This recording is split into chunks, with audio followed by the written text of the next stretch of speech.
Good morning, this is the Eager Beaver Show. You are listening to a True North Eager Beaver Media Incorporated podcast.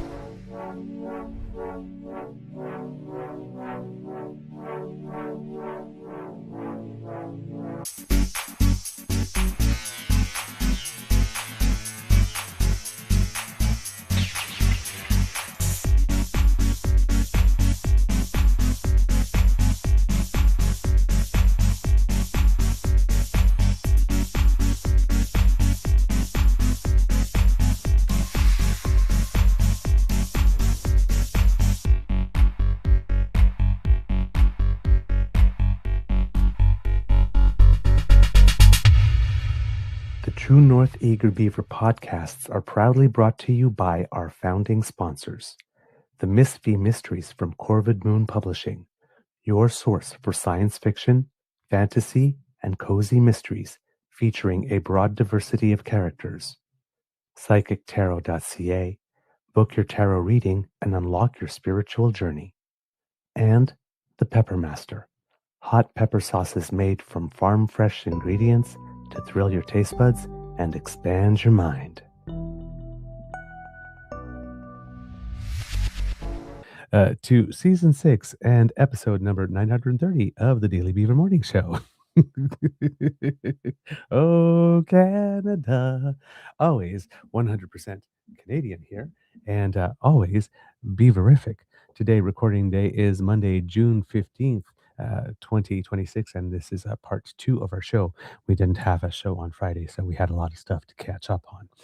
I'm your host, the Eager Beaver, pronouns he, him, hey, Mr. Beaver A, and not with me as usual is my good friend, Mr. Grizzly. I'm going to explain what it is that I just tried to do and failed miserably at, but hope to get better at. Because, as you know, we've been being throttled with YouTube. A lot of you have been sending me some videos, and I've been doing a little research on my own on how to sort of teach the algorithm to whom we need to get the shows, and how to maybe get more people to hooked earlier into the show, people that are not regular viewers. So I've been reading this stuff saying, like you need to have an opening with a hook and all that kind of stuff. So I figured rather than just starting with the countdown and then the music and then, the thanking the sponsors and then coming on to tell you what the show was a little bit about, if I did a little sort of cold opening where I said what the show was about right off the bat, and that way when you click on it in the first few seconds, that's what you see, and then that gets you to decide whether or not you want to stay, that would be smarter. But I didn't do it very well. So I figured since we had a part 2 today, it would be the best time to try it, to sort of link parts 1 and part 2. But that's what I'm going to be trying to do from now on, trying to introduce the show a little bit before I start the credits. And hopefully that will get more viewers or help us retain more viewers and that kind of stuff. And that will help the show to grow. You got to try some new stuff. You got to evolve with the times, people. The other thing that I kind of learned is that perhaps the lettering on my thumbnails were a little too small. So as you can see, I've made those a little larger, and I've tried to make them in a brighter type so that they can be seen more when they are a smaller thumbnail. Just a couple of hints that I'm picking up here and there, to try and bring people back, because YouTube has, as we mentioned, changed its algorithm in some very interesting ways. And they don't communicate to us how it is they are changing things or why. So there are people that do some analysis of that and then produce their own videos and give you tips. So I'm trying to follow the tips. You'll also know that if you're watching videos, that there are now some options at the end of the video that pop up that allow you to click on other material that we have that I'm trying to include there. So I'm trying to link shows together so that if you watch one thing, you may want to see something else, particularly with the shorts that we have. So, and trying to recommend things that might be of more interest to the viewers that are watching, because there are various options. It's quite a complicated thing. Before we were just basically putting the shows up and letting people find us, but apparently there are some things that you can do to help people find you and grow, and help YouTube recommend you to more people and find the right people to recommend you to. So we are experimenting, and over the next while we will be as well. So hopefully we will have your patience and understanding while we try that and try to get used to new ways of doing things, because it doesn't really serve any purpose raging against the machine, especially when there's nobody at the other end to listen to you or picking up the call. It's better to just find out how the machine works, and then to try to use whatever it has to your best advantage. So that's what we're trying. So thank you, Kits and Cubs, for sending me some of that information. And as I said, I'm going to be trying to integrate some of the things that I learn over time, and see if that works. Already last week was a little better than the week before, which was really our worst week. We got throttled very hard. So hopefully doing this will help. We are also trying to add more shorts, and we found a way to add our long form videos to the video tab and not just the live tab, because we had lost that for a little bit as well. So again, finding our way back basically with the new rules. And again, yes, having guests on who have large communities of their own can increase both subs and visibility. Yes, we haven't been able to do any interview projects for the last little while, but we are hoping to have a certain number of them again, especially as the legislature rises. Right, the House of Commons has got one more week this week before it rises for the summer. The Ontario legislature has already lifted. Why do I say lifted? Is already closed, I guess. So. Given that the summer months we do original programming for the summer months, while other shows take some time off, or will offer us some repeats or shows from the vault. Hopefully we'll be able to bring more guests in during that period, and that will help with that. So like I said, the other day I was a little down and feeling a little uh, uh, uh, despondent, I guess was the word I used on that day, that all our efforts seemed to have been quashed or squashed a bit. And but you have the emotion, you go through it, and then you get up and say, okay, well, how do I work around this? So hopefully we have found a way.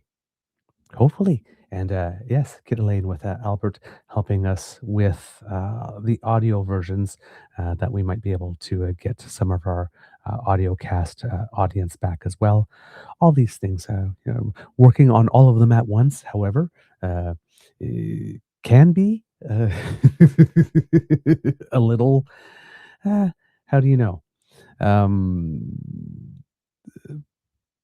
discombobulating, maybe a little disorienting, but eventually that's what happens when you're picking up new habits, right? The first few days are a little difficult, and then eventually over time it becomes easier, and then next thing you know, it just becomes second nature. So that's what we're working on.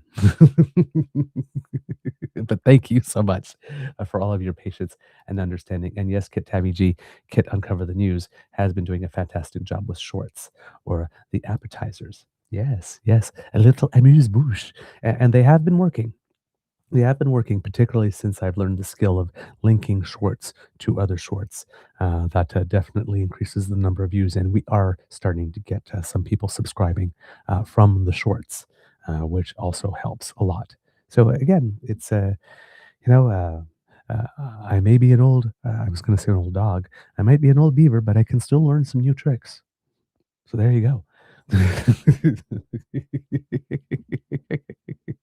A big thank you goes to our podcast founding sponsors, the Pepper Master, the Miss V Mysteries from Corb Lund Publishing, and PsychicTarot.ca.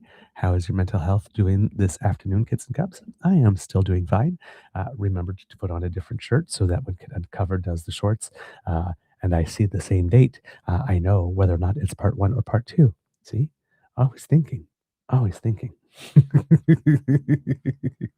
So, since we're at part two, let's just get into it.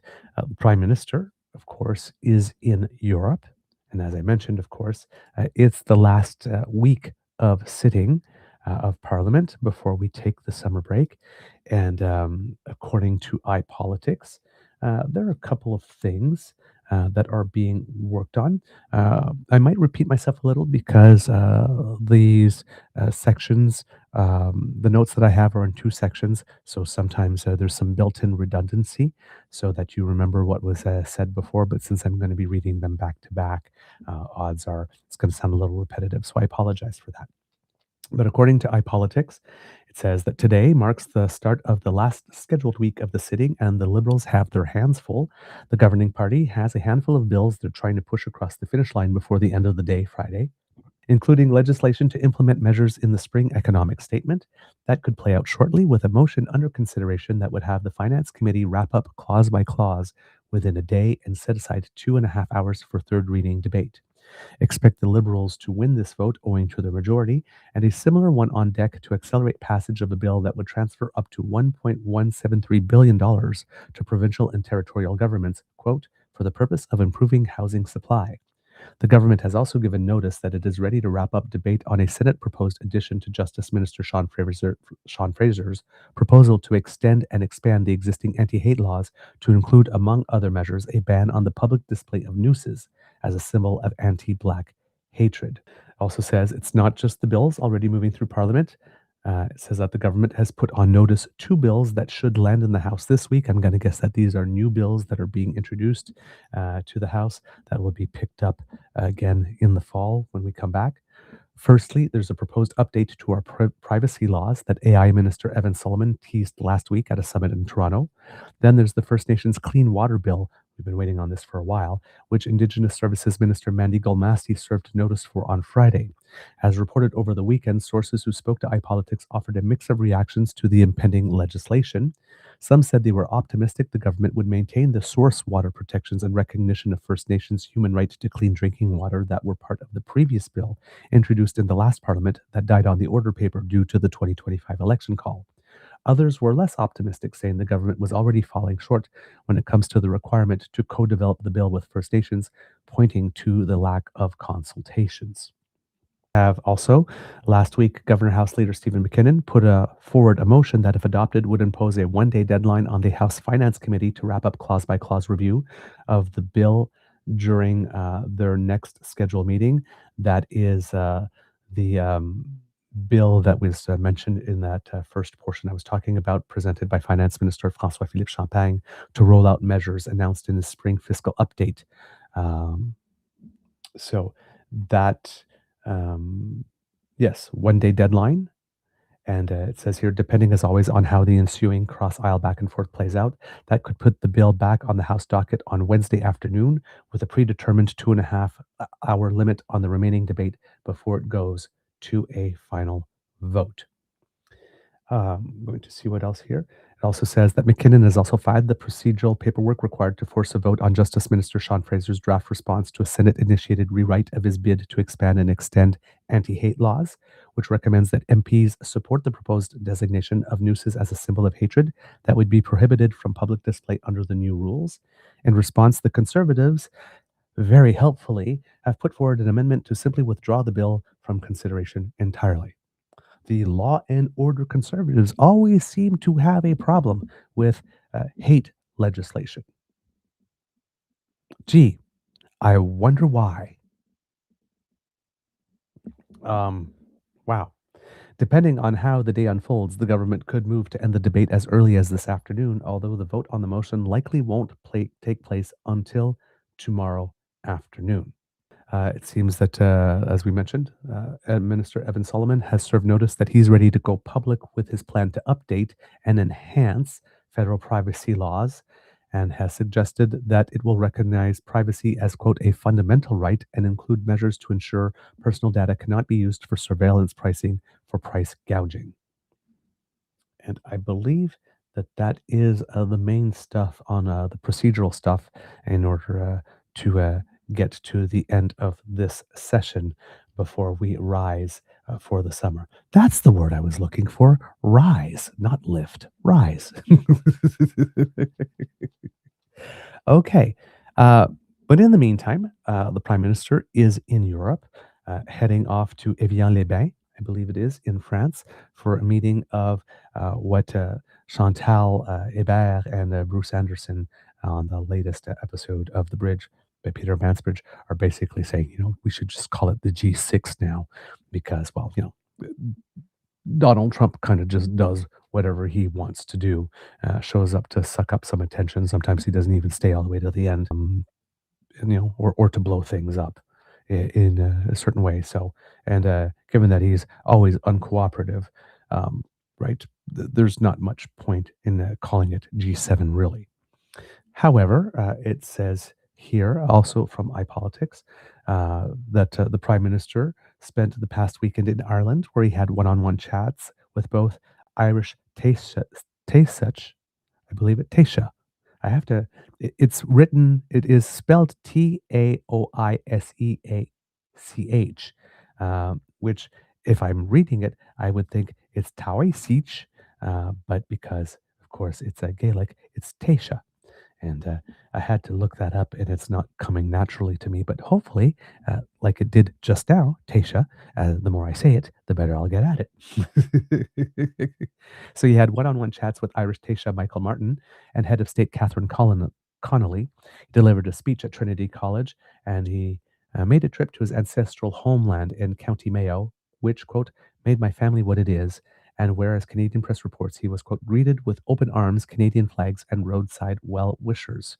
I don't have much on the speech because I hadn't had a chance to look at it yet, given that I was celebrating Pride over the course of the weekend. But there was, again, some people trying to provide some misinformation about that as well, trying to call into question Mark Carney's allegiance to Canada by the fact that he went to his ancestral homeland, as many of us in Canada do. Doesn't make us any less Canadian, but some conservatives want you to believe that, particularly the influencer crew. Anyway, with that behind him, Carney is set to end his latest European tour by joining his G7 counterparts for 2 days of high-level talks in Evian-les-Bains this week. During his appearance in Dublin, Carney suggested, quote, the strands of a new world order could be woven at this year's summit, which, quote, will include more than just key members, but other partners, including leaders from the Gulf region, that's the Gulf states, sort of Oman, United Arab Emirates, those nations, Brazil, India, and several African states who will bring a broader perspective and a broader element of the solution, the Canadian press noted in its recap of his comments. Quote, it's a recognition that the G7, if it ever did run the world, no longer runs the world or pretends to, Carney added. According to the advisory issued by his office earlier this month, Carney intends to use the 2-day summit to deepen Canada's international partnerships and will focus on Canada's role and expertise as a reliable partner on economic security, clean energy, and emerging technologies, including AI and quantum.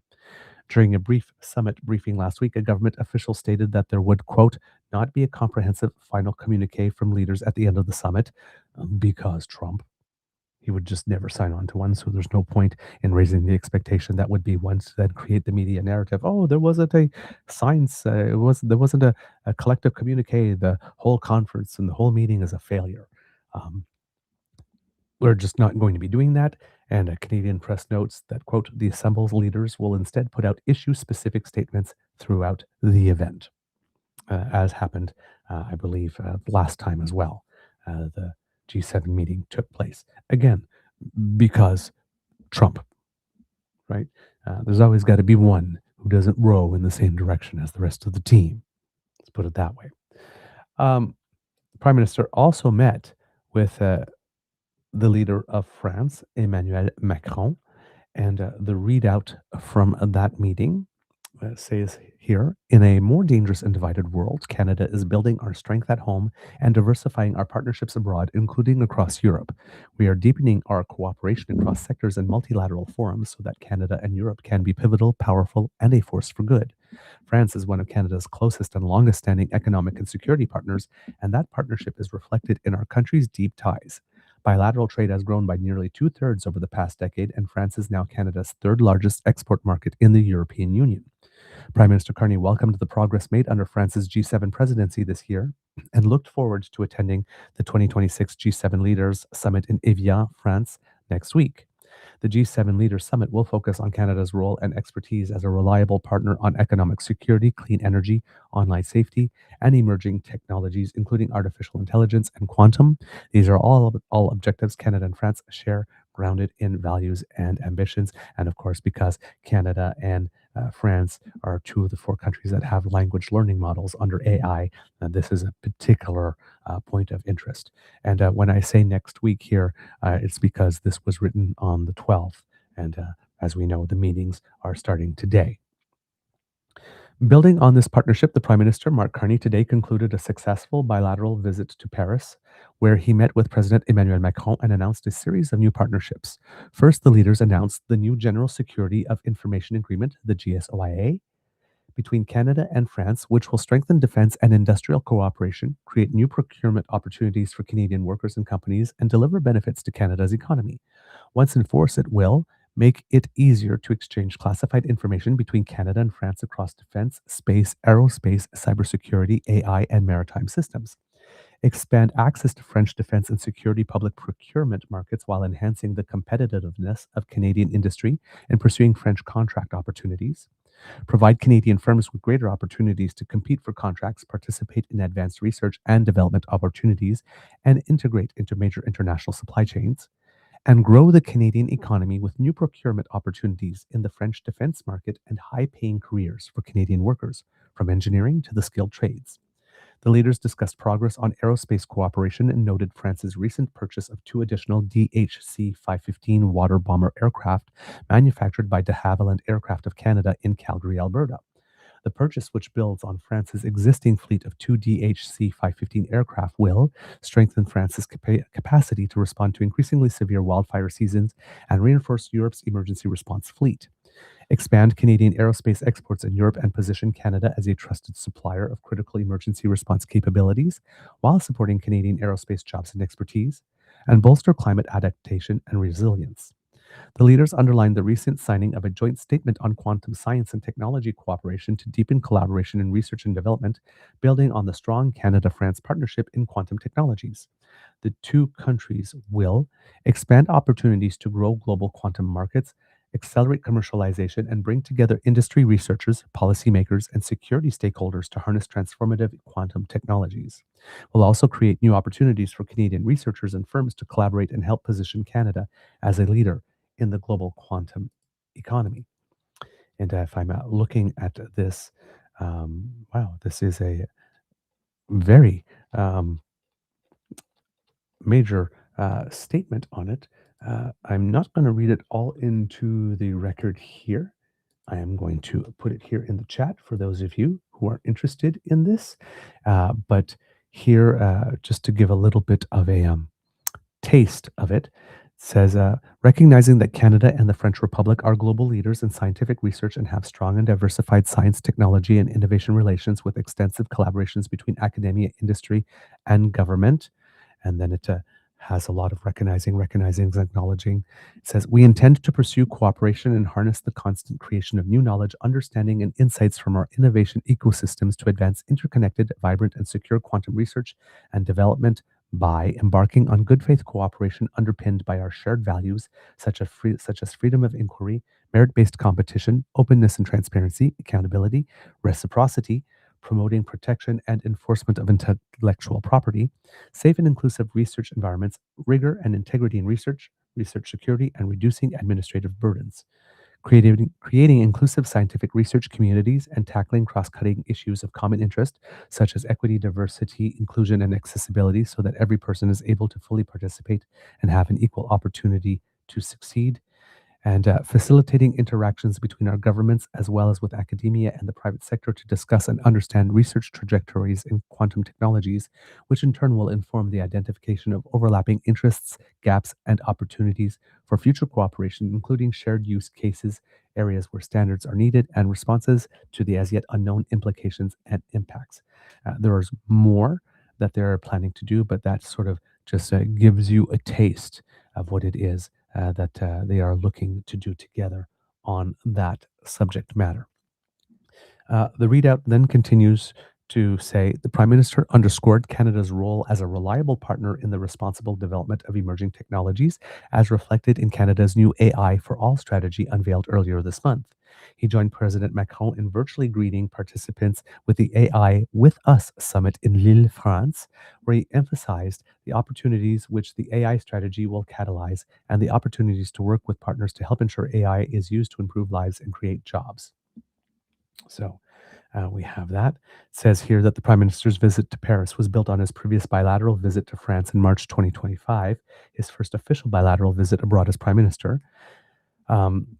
Says, of course, I'm mentioning here again the European Union's Security Action for Europe, or the SAFE Defense Procurement Initiative.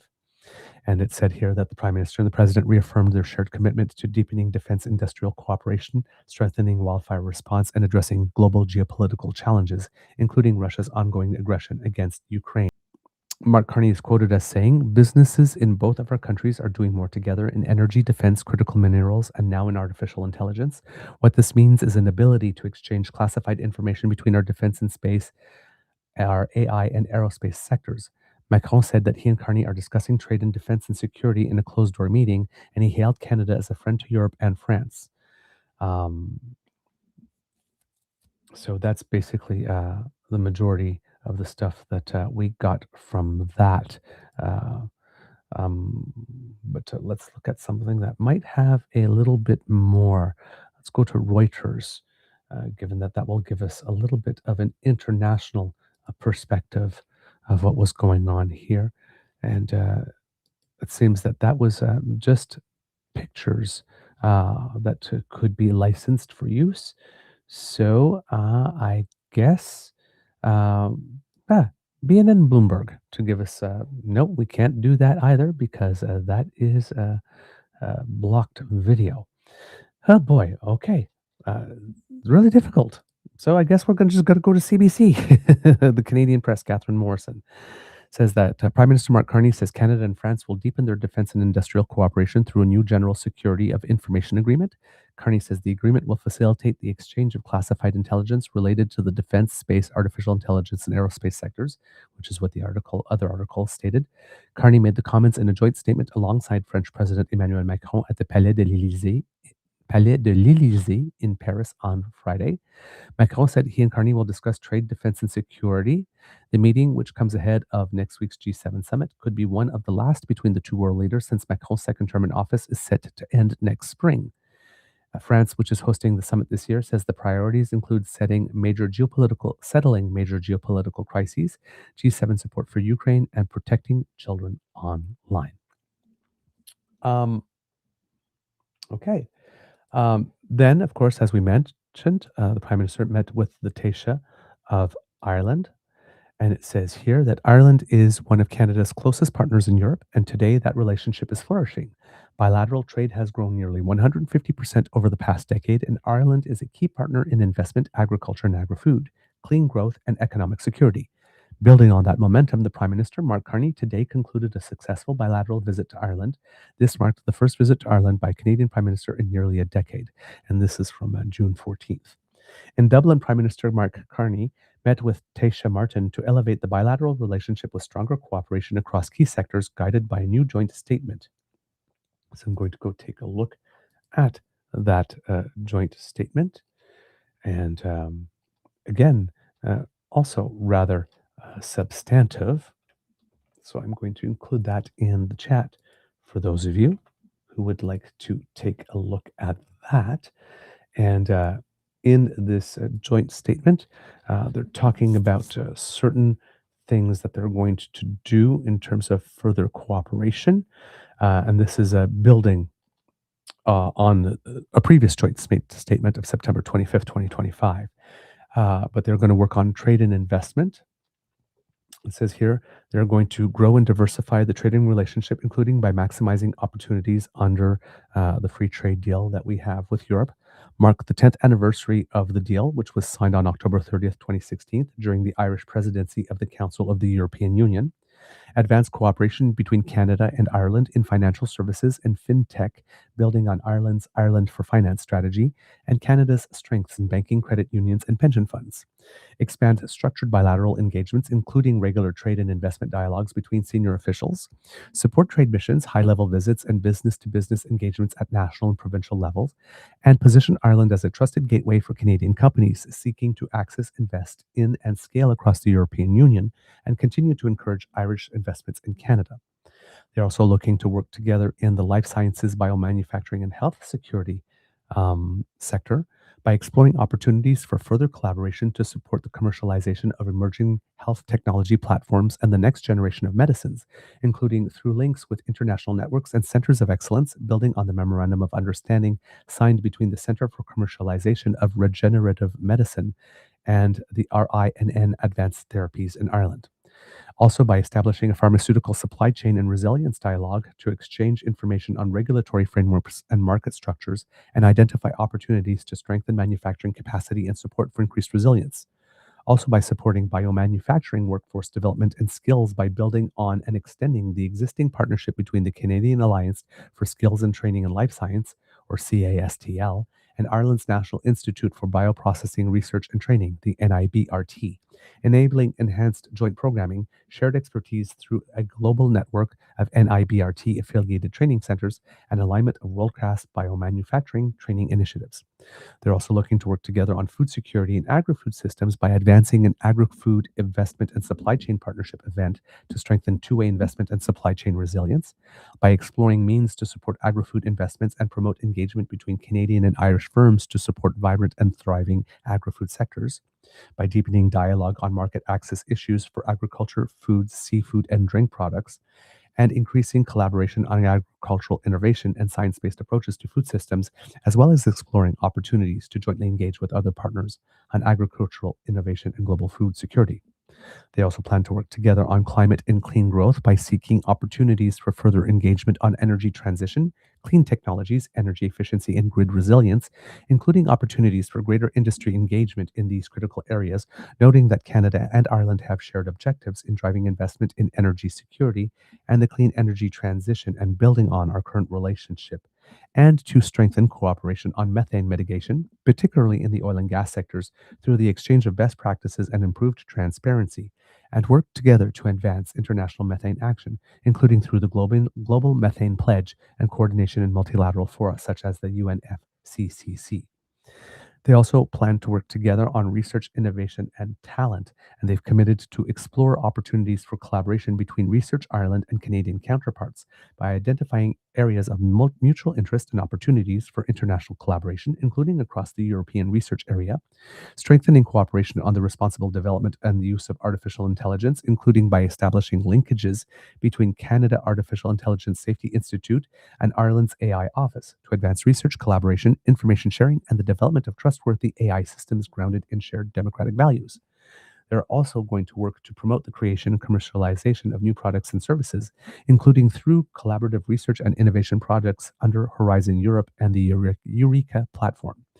And finally, on this point, leverage bilateral forums, including through the Irish Canadian Technology Advisory Council, to identify opportunities to deepen collaboration, drive innovation, and strengthen the links between innovative ecosystems, as well as strengthen talent pipelines, including through collaboration on skills development and researcher mobility.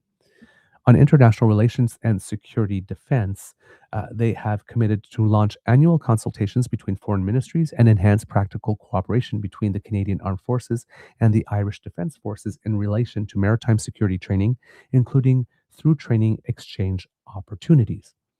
On Canada-EU cooperation, they have committed to working together to advance shared priorities under the Canada-EU Strategic Partnership of the Future, to support closer Canada-EU cooperation on economic security, supply chains, and competitiveness, and advance Canada-EU collaboration on the digital and green transitions, including through regulatory cooperation and innovation partnerships. And last but not least, on cultural cooperation, they have agreed to welcome the launch of Canada Ireland 180, a major cultural and commemorative initiative supported by both governments. They acknowledge the tradition of Gaelic sports in Canada and their growing popularity. They're welcoming the opening this year of the Corlec Cultural Centre in Toronto with significant funding from both governments.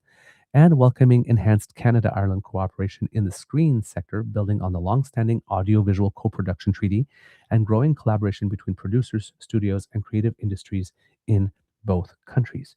If some of you saw the movie Brooklyn that came out a few years ago, which was a um, Academy Award nominated, I believe, was 2015. Wow, has it already been that long? Wow. So yes, had picked up 3 Academy Awards for Best Actress, Best Picture, and Best Adapted Screenplay. That was actually a Canada-Ireland co-production. A lot of people might not know it. It was actually qualified as a Canadian content, given the way that under our CanCon rules, given the way that the movie was put together. So and how the whole project came together. So they're looking for further cooperation on that front. The readout goes on to say, as a testament to the deep people-to-people ties between the two countries, Prime Minister Carney announced a contribution of up to $2 million towards the launch of the Canada-Ireland 180 initiative, which is a landmark cultural initiative to be held in 2027 to commemorate 180 years since the mass migration of over 100,000 Irish people to Canada. The initiative will celebrate the shared heritage between Canada and Ireland, empower Irish Canadian artists, and deepen cultural exchanges between the two countries. It says here the leaders also agreed to strengthen security and defense cooperation between Canada and Ireland, including through the Canada European Security and Defense Partnership and the Security Action for Europe initiative. They committed to exploring practical cooperation between the Canadian Armed Forces and the Irish Defence Forces in relation to maritime security and training, as we read before in that joint statement. And yes, I think that those are the major things here. There's some additional information here, in that it says that during their meeting, the Prime Minister and the Taoiseach also underlined the various commercial agreements recently made between Canadian and Irish businesses, including a commitment by Irish manufacturing company Smurfit Westrock to invest $110 million in its Canadian operations by 2030. The company, which operates 5 paper and packaging facilities across Canada, employs approximately 4,000 people nationwide. A $5 million investment from Bevcraft and Sway Technologies to expand their current manufacturing facility in Trois-Rivières, Quebec, and scale up the development, trial, and manufacturing of new beverage products, including innovative beverage container digital printing systems that will be used across North America. And Elliston's expansion into Ireland, which will support the establishment of healthcare facilities occupied by Ireland's Health Service Executive, the publicly funded healthcare system in Ireland, and related healthcare stakeholders. It says here that in 2025, bilateral merchandise trade between Canada and Ireland totaled $6 billion, with Canadian exports to Ireland valued at $1.1 billion and imports at $4.9 billion. In 2025, Ireland was Canada's 7th largest agri-food and seafood export market in the EU, with exports valued at $400 million, $400,500,000 to be precise. Canadian agri-food and seafood imports from Ireland reached $345.2 million in that year. And those are the major elements that we have here about his visit to his ancestral homeland. And here we will get a little bit of an international perspective, because we have the take of the BBC as provided by Emmett McElhatton. And it says here, Canadian Prime Minister Mark Carney has travelled to County Mayo on the second day of his visit to the Republic of Ireland. Carney, who spent Saturday in Dublin with Taoiseach Micheál Martin, met his cousins on Sunday in, oh boy, I hope I pronounce this, Ogagower, the village his grandparents, Robert and Nora Moran, left when they immigrated to Canada in 1925. Carney has said he's proud of his family heritage and described his Irish ancestry as, quote, a big part of who I am. Irish President Catherine Connolly met Carney in Westport House on Sunday morning. Speaking to Irish broadcaster RTE or RTA, Carney said he was encouraged by the progress made towards a, quote, potential and more durable ceasefire between the US and Iran. He said the question of how to reinforce the ceasefire would be topic number 1 for Monday's G7 summit in France. During his Mayo visit, the Canadian Prime Minister and his wife Diana Fox Carney attended Mass at the parish church and visited a graveyard where some of his relatives are buried. When asked what it was like to be in Olga Gower, Carney said, quote, "It's fantastic to be back. I've been here twice, but no one noticed the last few times I came, so it's a great thrill." Carney met more than 20 of his cousins, including Pat Carney and Maureen O'Malley, first cousins of his father, and two of the Prime Minister's closest Irish relatives. After Mass, Carney planted an Irish oak tree in the cemetery.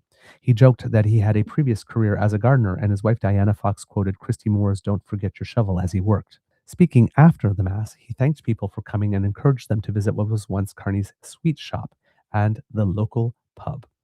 Earlier, Maureen O'Malley's daughter, Rosaline Herity, told the news network about the family connection. Quote, "Mam and Pat's father was John Carney, and he was the brother of Robert Carney, who was Mark Carney's grandfather. Imagine, his grandson is the Prime Minister of Canada," she said.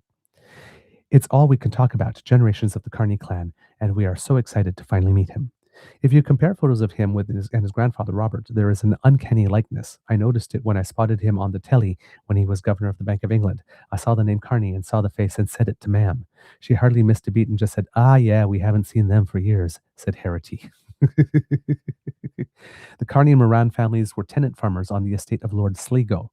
The Carney homestead, located in the townland of Isle, was a standard rural dwelling of the time, a thatched cottage with two windows in the front. 9 people lived in 2 rooms, with a third room added later. The Moran home in the townland of Mace North was nearby. Both Ale and Mace were in the parish of Aughagower, where, according to local lore, St. Patrick is believed to have stopped off on his way to, I have no idea how to pronounce that. I'm just going to say Croagh, Croagh. The Prime Minister's grandparents would have faced much hardship during their life in Ireland, living through a period of upheaval and transformation that followed the Irish famine. When they left, they would have become part of the wave of mass immigration that saw more than 1 million people sail from the island. The couple emigrated to Canada in 1925, married the following year, and had 3 sons. On Sunday night, Carney attended a reception in Westport where he was gifted a civic scroll by Mayo County Council.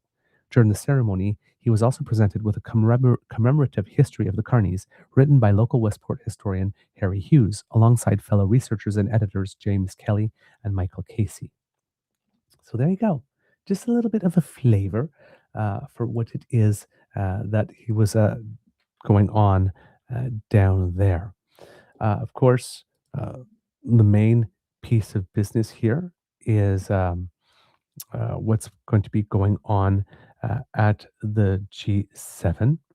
And this is from the Toronto Star. And the title is Trump Can't Be Quiet and Must Be Endured at the G7 Summit. And this is by Alan Woods. Don't let the flattery or the fancy dinner planned at France's Versailles Palace fool you. When U.S. President Donald Trump touches down here for the G7 summit on Monday, he may be heralded as an essential partner to the alliance of leading industrialized countries, but he is increasingly seen as a bore who is dragging down the mood at the dinner party, a frenemy who can't be quiet and so must be endured. Quote, "All diplomacy is artifice, but what you do not want is an explosion at the G7 summit," said Sir Robin Niblett, a distinguished fellow and former head of Chatham House, the London-based think tank. "What you're trying to do here is make sure that things don't go wrong on your watch. Ask British Prime Minister Keir Starmer, German Chancellor Friedrich Merz, or Emmanuel Macron, the French host, about Trump, and they will surely mumble something polite about there being plenty of room at the table and food enough for everyone to eat. The summit runs until Wednesday in Evian-les-Bains. Prime Minister Mark Carney said of Trump before departing that, quote, "He listens as well as he speaks" at international summits, adding that these were not Oval Office edicts, but real exchanges. But the views of the American leader are difficult to separate from the insults, the taunts, and mockery that emanate from Washington. For failing to help in the war against Iran and force an opening to the Strait of Hormuz, Trump has said of Starmer, quote, "This is not Winston Churchill that we're dealing with."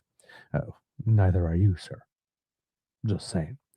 For remarking that the U.S. was being humiliated by Iran, Trump is mulling pulling troops from Germany and urged Merz to, quote, "fix his broken country." Again, sir, that only works if your country is not more broken than the country you're criticizing. And Macron has rebuked Trump for crossing the line when the US president joked publicly about an apparent marital dispute between the French president and his wife Brigitte Macron that was captured by news cameras. Even Giorgia Meloni, Italy's right-wing prime minister, a leader once seen as reigning over a sort of MAGA on the Mediterranean, has taken her distance. It is the cumulative effect of American threats to annex sovereign Greenland, the withdrawal of military support to Ukraine, and Trump's criticism of Pope Leo XIV, the head of the Roman Catholic Church. Maloney may also be engaged in some strategic distancing from Trump ahead of her re-election bid in 2027. Reacting to her refusal to help open the shipping route of Iran's southern coast, Trump told Italian newspaper Corriere della Sera, "I'm shocked by her. I thought she was brave, but I was wrong." Mhm. But Maloney, like her fellow European leaders, may be politically smart. The leaders' reluctance to continue chumming up to Trump puts them in lockstep with their populations, according to a European Council on Foreign Relations survey released last week. The poll found that a majority of respondents in 15 European countries now view Washington as a necessary partner, but that the long term ally is increasingly perceived as a rival and adversary, particularly after Trump's threat to seize Greenland by military force.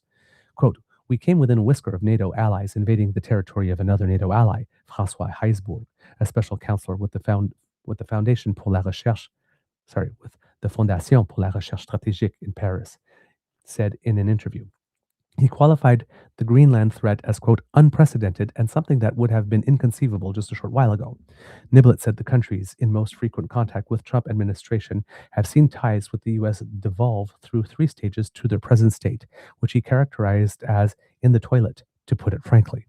Stage one was flattery and appeals to Trump's vanity, marked by an invitation to visit King Charles III and gifts from golden golf clubs to a Boeing 747 jet from Qatar. Stage two was accepting noisy, disruptive Trump as he is, tariffs and all, but taking solace in the fact that he spreads his disdain equally among erstwhile allies. Stage three, marked by the outbreak of war with Iran, the closing of the Strait of Hormuz, is the loss of any remaining patience with a leader who has demonstrated what Niblett describes as, quote, "a callous disregard for everything." The frosty transatlantic ties risk leaving Carney as something of the odd man out at the G7 summit. The Canadian leader has received a rock star welcome almost everywhere he's gone since his January Davos speech, in which he called out Trump's bully tactics and urged middle powers to band together to pursue their mutual interests. That's not likely to change at the G7, with Heisbourg predicting Carney will be received like the belle of the ball. But the Prime Minister will have to walk a finer line with his American counterpart than the other world leaders, with perhaps less liberty to speak Canadian truth to Trump's power. That's because Canada is at a crucial juncture in its as it tries to engage Washington in formal talks for a renewed Canada-US-Mexico free trade deal. To that end, Carney will be accompanied at the summit by Canada-US Trade Minister Dominic LeBlanc and Janice Charette, his chief US trade negotiator. Europe has already negotiated its lower tariff deal with the US, and EU lawmakers are expected to ratify the agreement in a vote on June 16.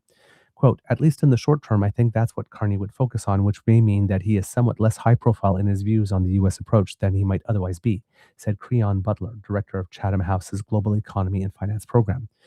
But keeping quiet to keep on Trump's good side also carries risk, particularly after Carney spoke so forcefully against Trump's bully tactics at Davos. Quote, "His speech had a lot of impact and was very popular in a lot of countries, so you wouldn't want to do something where people say, quote, 'you didn't mean it after all,'" Butler said. "I think there's a kind of careful balance between, on the one hand, maintaining the best relationship with the US that he can in order to achieve this outcome on the USMCA, but at the same time not resigning from what he said in Davos or giving the wider world that sense that he wasn't serious about it." So yeah, uh, showing a little bit of the tightrope that the prime minister might have to walk while he is there. So that's a little bit of a preview of that. One of the things, as mentioned earlier, that is going to be discussed first is going to be um, what's going on with Iran, and it would appear that over over the weekend that there may have been a breakthrough. Now, Trump has been uh, saying this for quite some time. In fact, I think we're now at 39 different times that he's either said that they're very close to a deal or that Iran really wants one. But around the 36th or 35th time, uh, the tone and the tenor of the statements were a little different because we were also hearing from the other side that it seemed that that was going to be happening as well. So that's kind of interesting. We can see that there is much hope just by the way that the stock market has been operating today, that there might be something good going on. Price of gold had a healthy uptick today. And if you're looking at uh, the pre-markets as numbers, pre-market opening numbers, were indicating uh, a good potential opening for the pre-markets were showing that there could have been a greater than 400 point change to the upward on the Dow. And if I'm going to look at it now, we're looking at the Dow opened up rather substantially and is up 708 points today, seeing if that has a an effect here in Canada with the TSX. TSX up 300 points today at the moment, which is good. And also, it has had an impact on the price of oil, which is down 23% for the month. Crude oil down to $80.52 a barrel. And remember, we were talking about prices that got up to $112 a barrel, nearly 113 at the peak. So that is a substantial decrease. Hopefully, that will eventually work its way through the system if this maintains itself. And that will be good for inflation numbers going on as it works its way through. Brent oil is down 26.06% for the month. Gasoline down 22% for the month. Heating oil down nearly 20% for the month, which is also very good. Taking a look at certain commodities that were particularly affected by what was going on there. And taking a look to see aluminium uh, down only about just under 4% for the month, but down more than that, just a little bit more than that, nearly 5 for the week. So that is hopefully there'll be a little break. Urea, which was important for fertilizer, down 28.7% for the month so far. So again, some hopefully some relief coming to us if this holds. Now, according to Al Jazeera, Christine McGuire, Ellis Javori, and Fiona Kelleher says that Iran and the United States have reached an agreement to end more than 100 days of war, setting up the stage for detailed negotiations on the Iranian nuclear program and sanctions relief.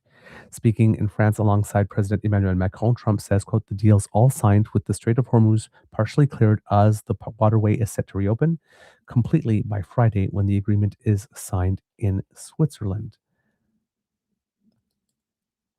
If Trump doesn't do anything in the meantime to mess it up. According to also Al Jazeera, this is Agence France Presse and Reuters as it appeared in Al Jazeera. United States President Donald Trump and Iran's Deputy Foreign Minister Kazem Garibabadi said on Sunday that they had reached an initial deal to end the war and to resume traffic through the Strait of Hormuz. Trump said the deal allows for toll-free shipping through the Strait of Hormuz, which has been largely closed since the US and Israel launched an assault on Iran on February 28th. The deal with the Islamic Republic of Iran is now complete, Trump wrote on Truth Social on Sunday. The US and Iran will sign a memorandum of understanding in Switzerland on Friday, said the Prime Minister of Pakistan, whose country has served as mediator. Monday marks 108 days since the war began with the US and Israel's attack on Iran.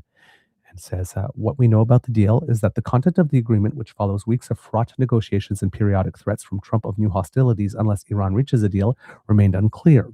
Iran's semi-official Mehr news agency said the draft called for the reopening of the Strait of Hormuz within 30 days under Iranian arrangements.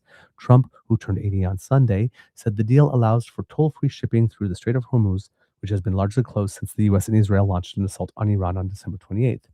Iran's Mehr news agency reported that the US would release $12 billion in frozen assets to Iran before the start of negotiations. In an interview with the New York Times on Sunday, Trump said Washington was still negotiating whether Iran would suspend its enrichment for 20 years. Trump hinted that he might settle for a 15-year suspension, but said he did not want to negotiate via the press. Israel has not made any official comment about the agreement. Although word on the tweet is that Netanyahu is not happy at all, and because the agreement apparently includes clauses or terms that involve Lebanon, that in particular is not making Netanyahu happy, and he's claiming that he will not be bound by this agreement. Uh, to that point here, it says that the Secretariat of Iran's Supreme National Security Council said on Monday that the deal with the U.S. includes the immediate suspension of hostilities on all fronts. Quote, based on the agreements reached, the war and military operations on all fronts, including Lebanon, will end immediately and permanently as of tonight. And in addition, the naval blockade against Iran will end immediately and completely, it said in a statement. In the United States, the Democrats lawmakers welcomed the deal, but criticized the Trump administration's decision pertaining to the war. Senator Chris Coon of Delaware said that while the deal moves the situation, quote, in the right direction, several questions remain. He warned that competing interpretations of what was agreed upon could pose risks. Senator Chris Murphy, who serves on the Senate Foreign Relations Committee, said the deal, quote, is a surrender to Iran, but that the U.S. should be, quote, be glad about it because every day this insane illegal war continues, we get weaker. On Sunday, shortly before the deal was announced by Trump, Israel launched an air attack on Beirut. Trump angrily blamed Israel for delaying the deal's signing after launching this attack. In an expletive-laden phone interview with U.S. news outlet Axios, Trump fumed about Israeli Prime Minister Benjamin Netanyahu, saying, I was so pissed off, I let him know. Western leaders praised the deal. UK Prime Minister Keir Starmer said he was ready to aid the further technical talks between the US and Iran, adding that he hopes the reopening of the Strait of Hormuz will stabilize energy markets. French President Emmanuel Macron also praised the deal and said Paris would support the Lebanese government. European Union Chief Antonio Costa welcomed the deal between the US and Iran to end the Middle East war, adding that the bloc was ready to contribute to a strategy for lasting peace. UN Secretary General Antonio Guterres said it was a critical step towards resolving the war in the Middle East. As mentioned, oil prices slipped to their lowest since March on Monday, with the global benchmark Brent crude futures falling $4.08 or 4.7% to 83.25 cents a barrel. And U.S. West Texas Intermediate was at $80.53 a barrel, down $4.35 or 5.1%. Both contracts fell to their lowest levels since March 10th on Monday after tumbling more than 3% on Friday. Also, markets in Japan soared with more than 5%, increasing more than 5%. In South Korea, they were up 5.3%. In Taiwan, they were up 2.4%. In Shanghai, up 1.3%. And in Hong Kong, they were up 0.5%. While in Indonesia, they were up 2.07%. And in the Philippines, up 5.2%. So global markets responding rather positively to the fact that there could indeed be a deal and that it could indeed be real this time. Of course, as you know, I tend to be a little more skeptical when it comes to that, especially when it involves anything and Donald Trump. There was a little bit of a comment from the Prime Minister as it pertains to this, where the Prime Minister uh, remained diplomatic in what it is that he had to say. And here we go. This was the Prime Minister making some comments about what it is that he thinks about the fact that there is this deal with Iran. I very much welcome the peace deal or the ceasefire deal, the 60-day truce. I know President Trump has worked very hard for this, as has the Vice President, the Qataris, the Pakistanis, but all the countries in the region supporting this. So Canada very much welcomes this progress. We'll have an opportunity starting from tonight at the G7 in Evian to see what we and other countries can do to help reinforce this important progress has been made, and also from a broader regional perspective, including in Lebanon and beyond.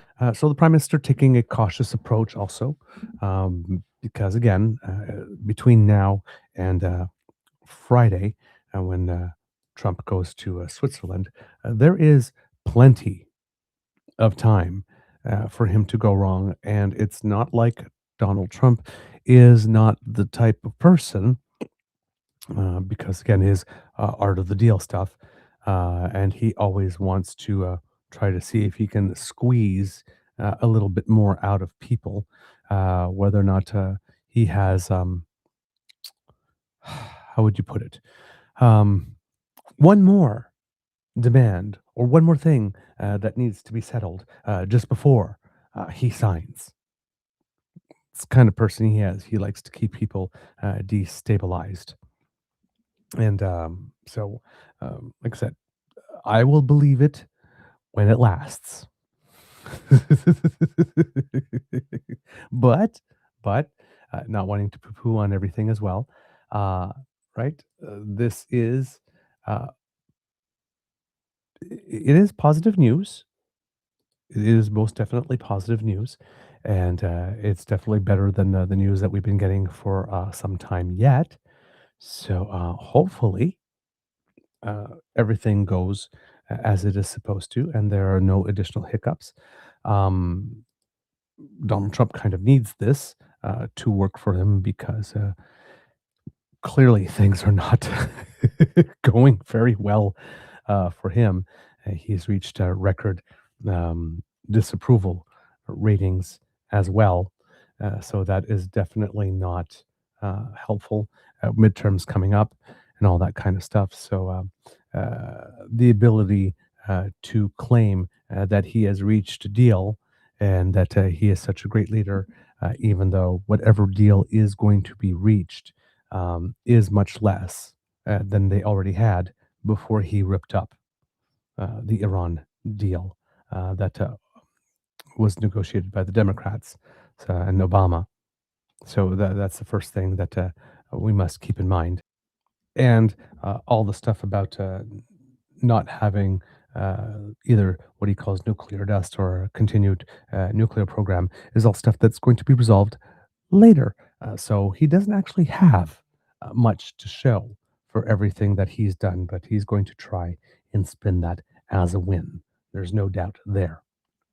Yes, as well, Jillian, Trump also likes to keep the stock market destabilized. Absolutely. Indeed. Indeed. So that's what I got for those things. There's probably going to be much more coming. I'm already seeing on the socials that there are some statements already coming out from some meetings that have taken place already. I see some prime minister meeting with Mr. Costa and Ursula von der Leyen here during the EU stuff.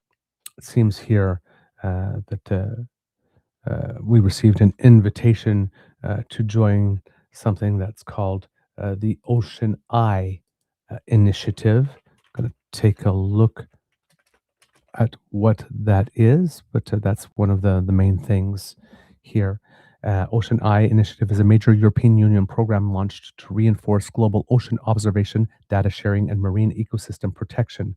Backed by a €92 million initial investment from the Horizon Europe program, it aims to establish Europe as a leader in ocean intelligence, climate forecasting, and maritime security.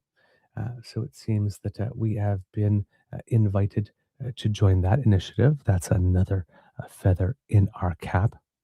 We have Shehbaz Sharif, who's the Prime Minister of the Islamic Republic of Pakistan, who says, following intensive talks, we are pleased to announce that the peace deal between the United States of America and the Islamic Republic of Iran has been reached. Both sides have declared the immediate and a permanent termination of military operations on all fronts, including in Lebanon. The official signing ceremony will be on Friday, the 19th of June in Switzerland. We would like to thank the United States of America and the Islamic Republic of Iran for their commitment to finding a diplomatic solution to their conflict. We would also like to extend our sincere appreciation to our brothers in this mediation effort, the great leadership of the state of Qatar for their support in reaching this agreement. I would also especially thank the visionary leadership of the Kingdom of Saudi Arabia and Republic of Turkey for their immense contributions in this regard. With the agreement now in place, mediators will facilitate a series of meetings this week. These pre-implementation discussions will lay the foundation for the technical talks and the official signing ceremony. And this is what caused Mehdi Hassan to say, this has to survive till Friday, apparently. Ouch.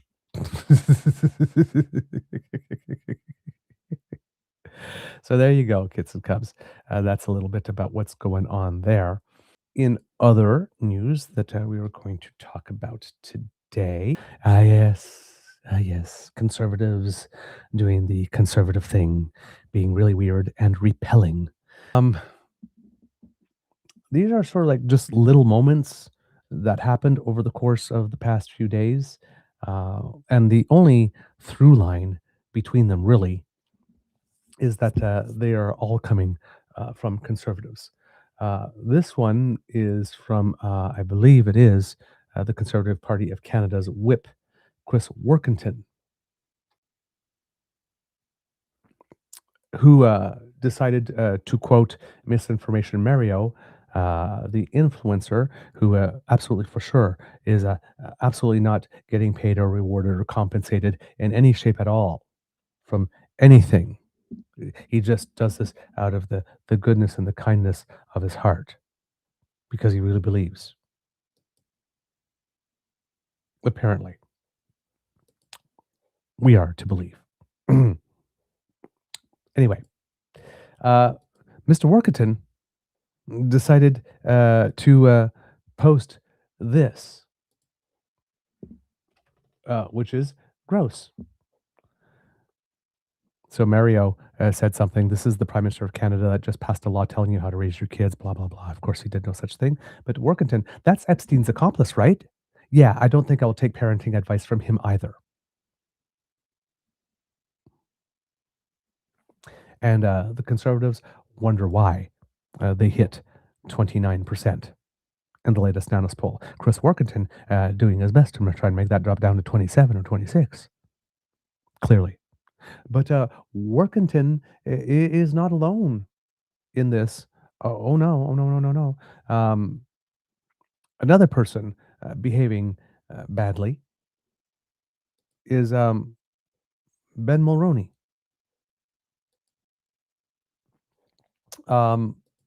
In politics, we keep on saying we leave the kids out of it, right? You don't go for the children, you don't go for the wife, you don't go for the family members. If they're not involved in politics, you don't touch them, right? They didn't sign on to that, right? It's whoever's in office that's that, but the family supports them or whatnot, but they didn't sign on to having their names dragged in the mud as well. Well, unfortunately, I don't know how this rule applies when the person brings their own kids into it.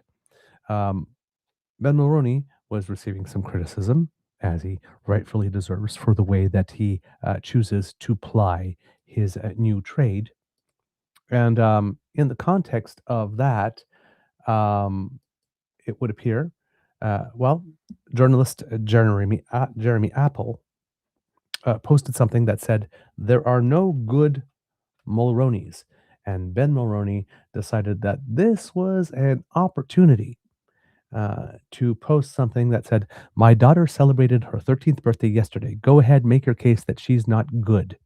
I dare you."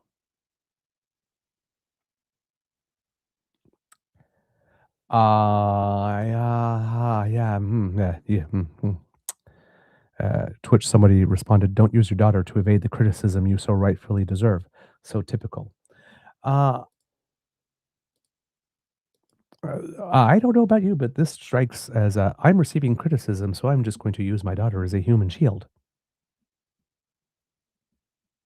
I'm I actually think that that's pretty damn gross, actually, as a behavior. Um, if you are a public figure, you are going to be criticized one way or another, right? Especially in this day and age when people just shit post, just shit post for for giggles, just for fun, just for engagement, right? They might even be agnostic. Wow. So the Globe and Mail, all of this came from the Globe and Mail uh, posting an opinion piece involving Elon Musk. SpaceX IPO makes Elon Musk the first trillionaire. Here's how to properly hate him, was the opinion. To which Mark Mulroney posted, What a terrible take. You don't have to agree with Elon Musk's politics to recognize what he has accomplished. When we become incapable of admiring extraordinary achievement because we dislike someone's politics, what message are we sending to every entrepreneur and innovator? Well, number one,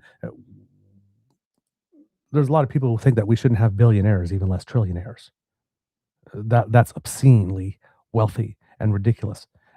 This should not be an achievement that we are celebrating in a world where so many are enduring famine. That one guy out there is the first world's trillionaire. It's like, we don't need to celebrate that. And that's what caused Mr. Appel to quote Mark Mulroney, saying there are no good Mulroneys. And then Ben Mulroney decided to jump in. And as one person commented, dive into the kiddie pool to find a good Mulroney.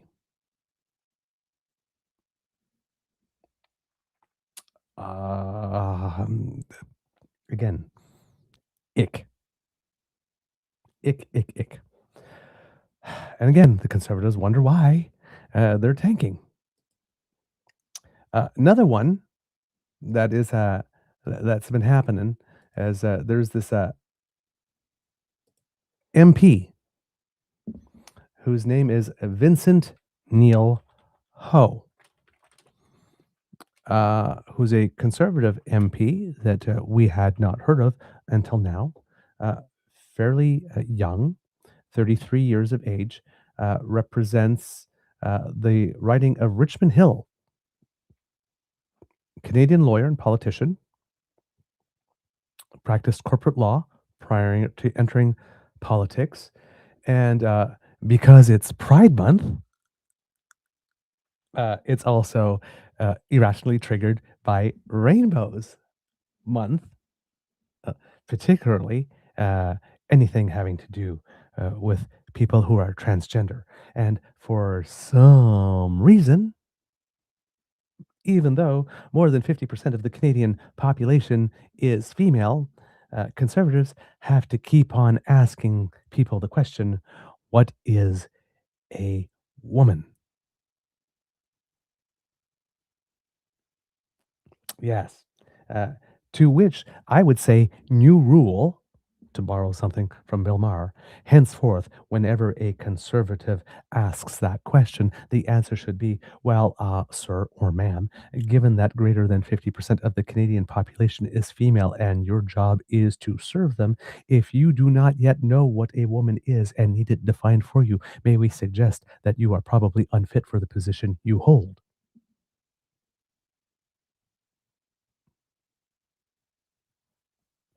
Just saying. Because nobody should be trying to play that game. And of course, along with that, of course, when we start talking about that, we also start talking about DEI, of course, diversity, equity, and see, I don't even diversity, equity, and inclusion. Thank you. I got flabbergasted there.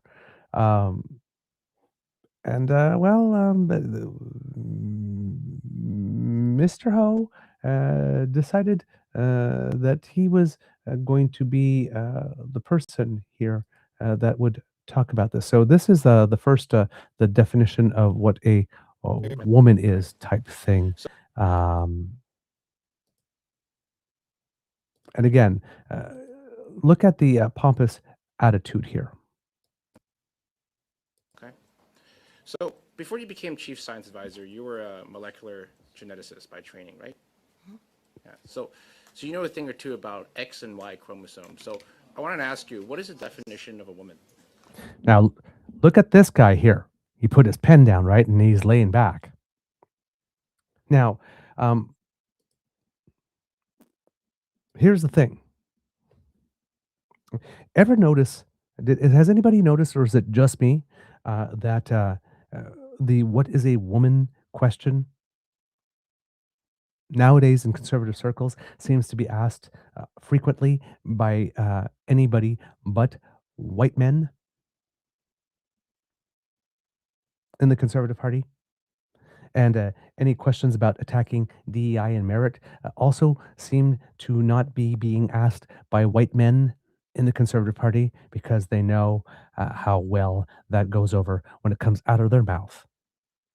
I guess they think that maybe it plays better when it comes out of a mouth that looks like this.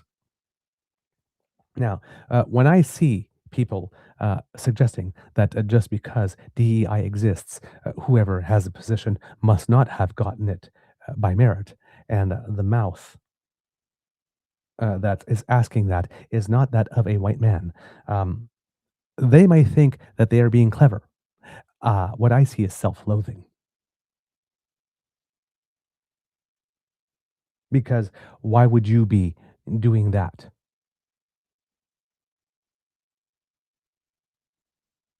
When you know who DEI programs are supposed to help and why it is they exist.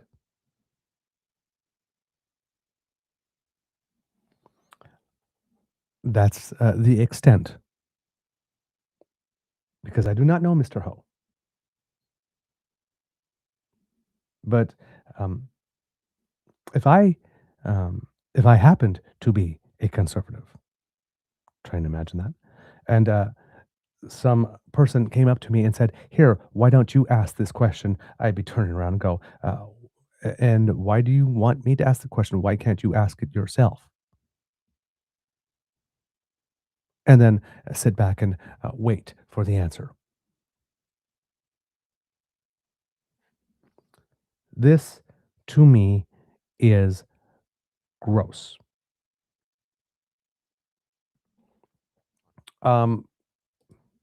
Now, I'm not going to go into the rest of this because there's no point in giving this any additional time. Oh, actually, you know what? Let's go into this actually, because I forgot about this. What happened is this question was asked, and the other people on the committee did do the right thing here. Of a woman. Point of order, Chair. Point of order. Yes, MP Danko. It is Pride Month, and understanding Order 18, which prohibits personal attacks, insults, and offensive language, the accusation, Sorry, where this question is going this is is getting into highly debate. offensive. Highly MP Danko, offensive. this is getting into debate. I'd ask the member to withdraw his comments. MP Danko, Asking this is getting into someone debate. what is a man or a woman is highly I offensive. will deal with it. Let MP Ho, I would request to be respectful of everybody. Yeah, please. The census MP Ho. asked the thank you. MP Ho, Thank you, go Madam ahead. Chair. Resuming, the census asked that question. You know, what is your gender? What is your sex? So I just want to understand what your view is on this. Point of order, Madam Chair. Noor Mohammed. The witness is here in her capacity of the Chief Science Advisor. Her opinion on her opinion on any matter as an individual is actually not relevant to her mandate. And so if the question is within the scope of her mandate, I would be interested to see if Mr. Ho could reframe the question if he so wishes within the context of her mandate as the Chief Science Advisor. In these grant applications, it always asks. MP Ho, just 1 second. I hope you will frame your questions around what the purpose of the study is today. Thank you. MP Ho, go ahead. I'm getting to that, so I just want to hear the answer. Madam Chair, Again, I asked this because the NRC president last week. Sorry for interrupting.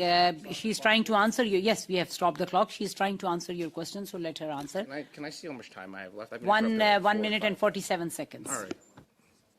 From genetically speaking, we define female as in the animal kingdom as someone with 2 X chromosome. So, because I asked this because when we had the NRC president here last week on this committee, and he seems to think that the definition of a woman is just a checkbox. So, I just want to get some clarity on that. So, thank you for that.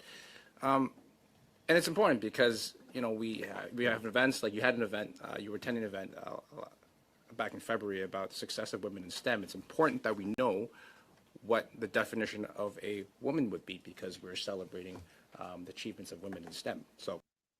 Was anybody impressed by that? Because I sure wasn't, and you certainly Anyway.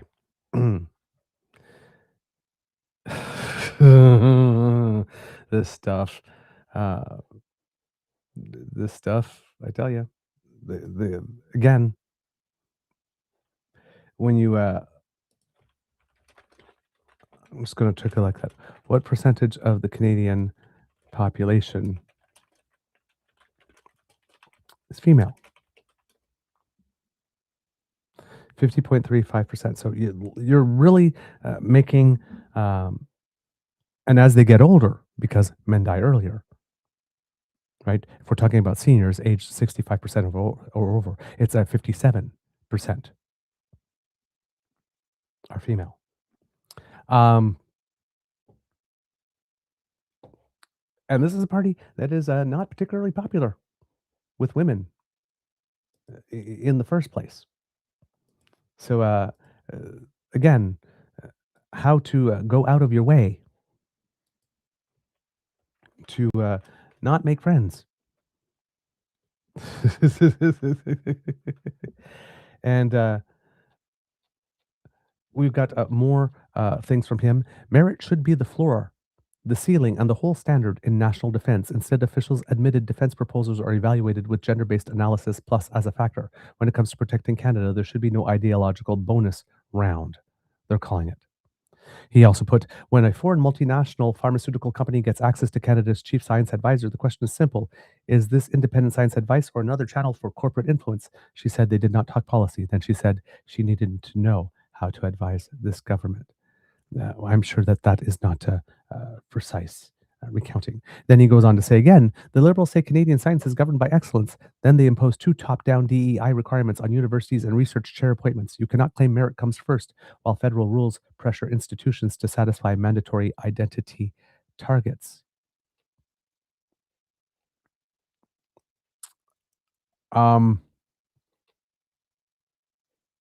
And then with this particular piece, he said, watch the Liberals scramble to silence Canada's chief science advisor when she tries to answer what the definition of a woman is. They say, follow the science until the science answers the question. Mr. Ho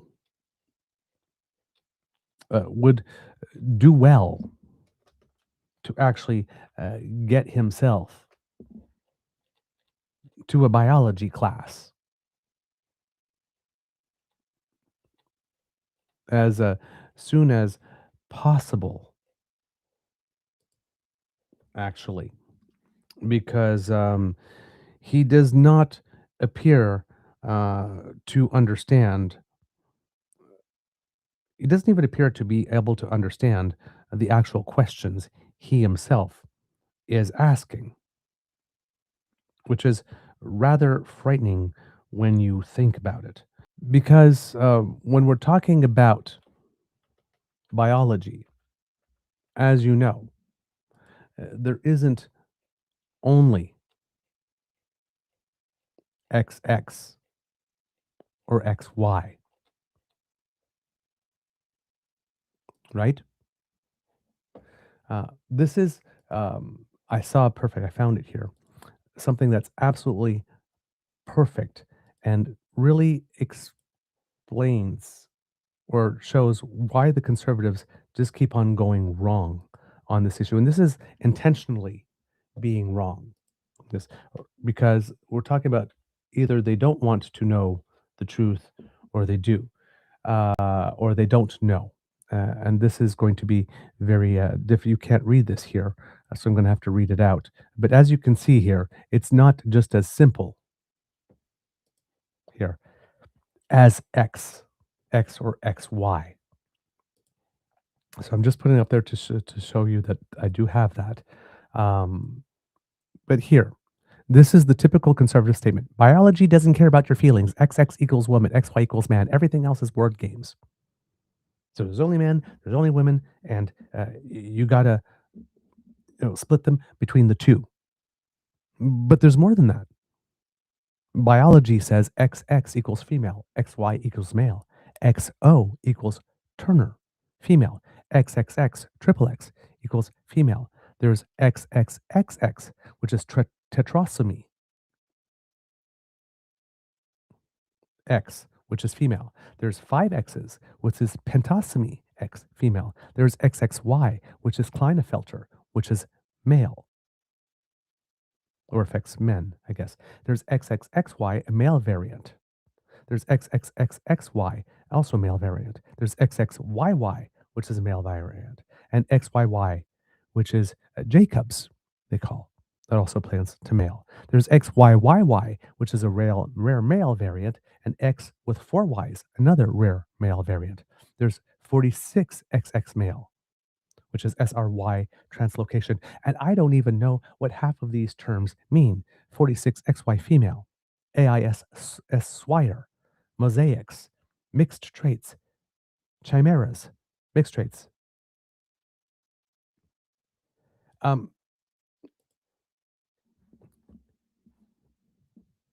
The world is not binary. There are very few things in the world that are binary. And I come back to the same argument I make all the time. If in your mind as a conservative, there are only men and women, and you meet up with a trans person, and you treat them as other, neither male nor female, you are admitting through your behavior that there is more than male and female.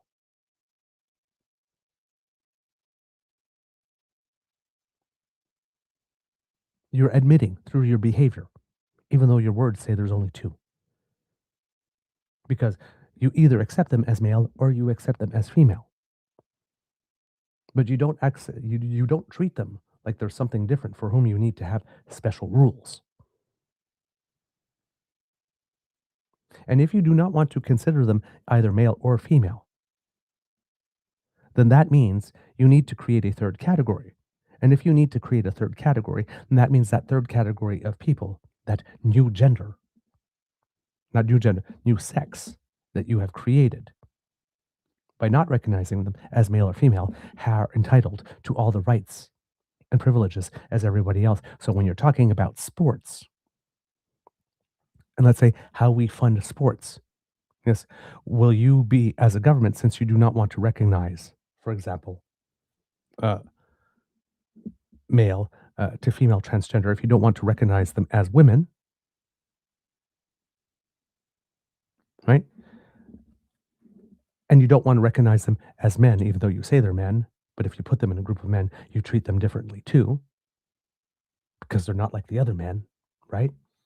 Then are you willing to put equal amount of funding for sports leagues, for transgender Canadians, and build facilities, and build an extra change room? And given that in certain communities there may not be enough to form a competitive league, will you put in the additional funding to make sure that they have abilities to compete at just at higher levels? Will you fund national championships? Because you can't create a world where they're not entitled to participate at all. They're human beings, they have human rights. And of course, well, conservatives don't want to spend the money. So the answer to that is always no, of course. Well, then you got to let them play somewhere, right? Well, no. And that's how you know that all these anti-trans bills are not about gender. They're not about sex. They're not about identity. They're not about fairness. They're not about protecting girls from being hurt. They're about reducing these individual humans' ability to exist in a public space. I don't like to see them. They make me uncomfortable. How can I make it such that they can't leave their house so I don't have to see them? That's the intent of all these rules. And this mental gymnastics and this refusing to acknowledge that biology is broader than just XX and XY.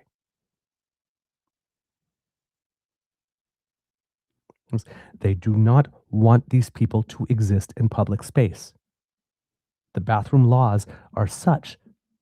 They're doing these bathroom laws because how long can you go out to run errands and all that kind of stuff and not have to use a bathroom?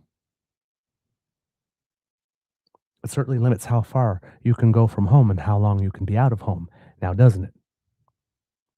if you can't even go pee? And we don't even have to think of it in terms of transgender. You remember that movie, Hidden Figures? Where Taraji P. Henson, I think the actress is, her character disappears for 40 minutes at a time whenever she has to go to the bathroom, and Kevin Costner's character turns around and says, like, where have you been?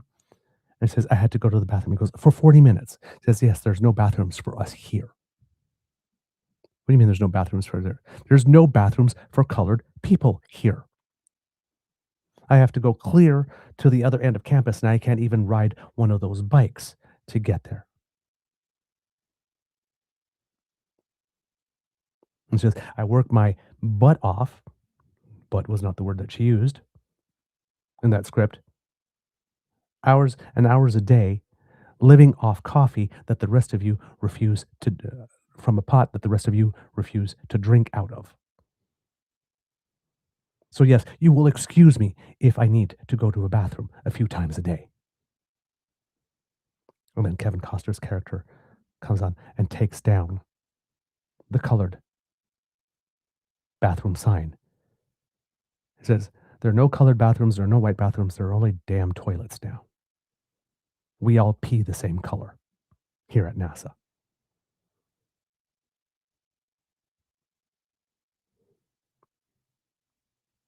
Those laws were also there to limit people's ability to exist in public space. This is not a new thing.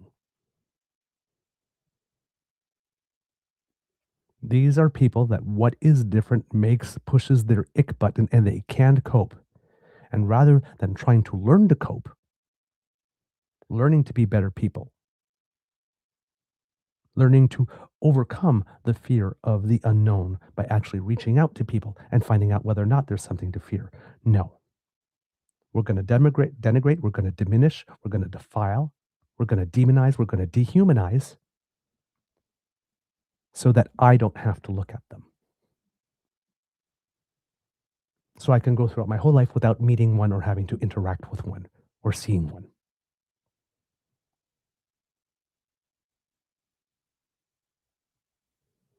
Again, because it is Happy Irrationally Triggered by Rainbows Month. Again, basic rule. If you think about gay sex, lesbian sex, bisexual sex more often than gay, lesbian, and bisexual people do, you are the problem. Or maybe you have some latent desires that you haven't yet been explored. If you think about what's in between people's legs and what's in their pants more often than people of that community do, you're the one with the problem. That's why I call them evangenitals. Lifted that from Bette Midler.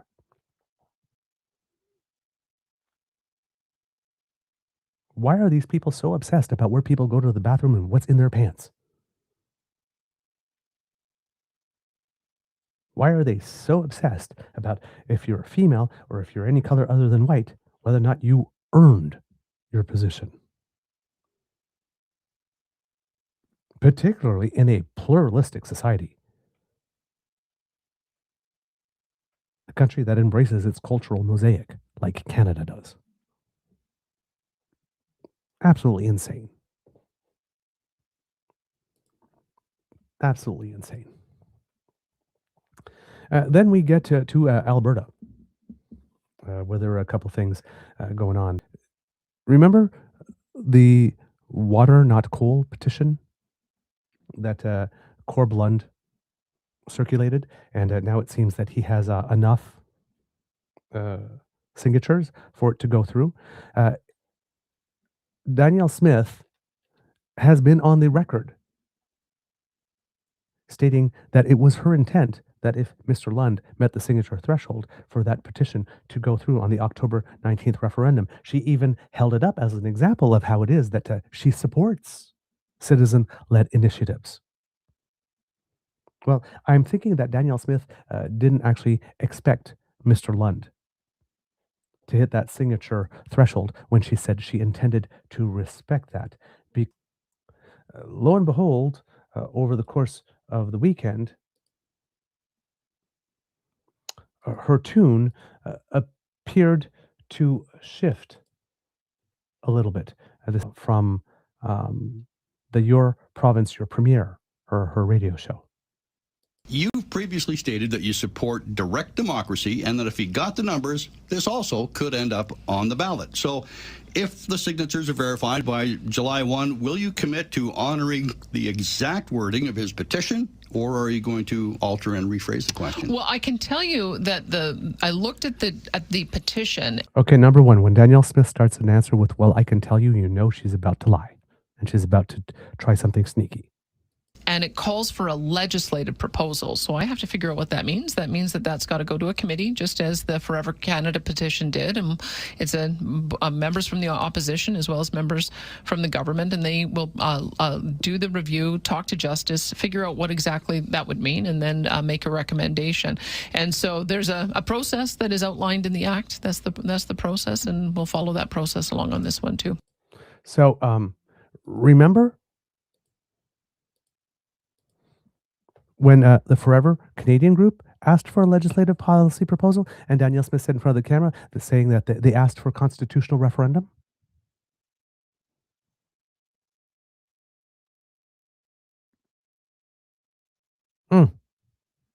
Yeah. So now I have to figure out what that means.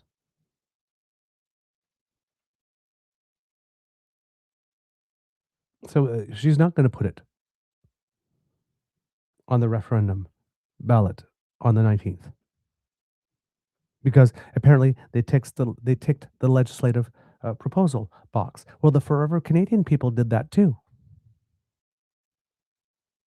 And she put it to a referendum. She didn't do the legislative proposal thing. She's already established the pattern that whether you asked for a referendum or a legislative proposal, she gets a referendum. So they were fully expecting that they would pass on this and that they would get a referendum too. And then the only question was whether or not Danielle Smith would stay true to the question, or whether or not she would rewrite it like she did rewrite the question of both the Forever Canadian and the Separatist leader people.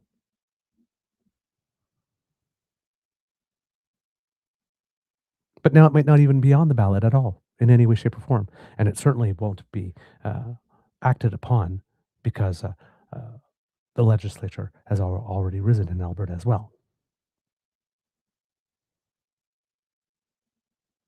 Now all of a sudden, she doesn't know. There's more confusion. She needs to figure it out, what it means. Do like you did for the Forever Canadian petition. Just put it on. Oh, yeah, but you can't do that now, can you? Right? Because you have your 9 questions, your original referendum, 9 questions, your 9 new questions with which you hope to get a vote so that somebody hands you a baseball bat so that you can bash Ottawa over the head with them in perpetuity, because now you're getting your pipeline and your 9 bad laws thing is no longer going to work for you. So you need 9 more. And then Ipsos came out with a poll saying that there was only about 29% support for your questions. So there, you entered in some mental gymnastics to put the separatist referendum question on the ballot, because you hope that if you wanted to bring out the separatists or the people that wanted to send Ottawa a message, then you'd get more people coming out to vote for your 9 new reasons to bash Ottawa over the head in perpetuity. But the water not coal petition, however, well, that one puts a wrench in your plans, right? Because the water not coal people, and almost nobody in Alberta wants to, is whether they are UCP voters or not, is all that keen on coal over water. So the people that would come out and be motivated to come out to vote for water, not coal, are probably people that are not likely to vote for your 9 new reasons to bash Ottawa over the head forever. So you don't want them showing up at the polls. So now you don't know when it comes to that one.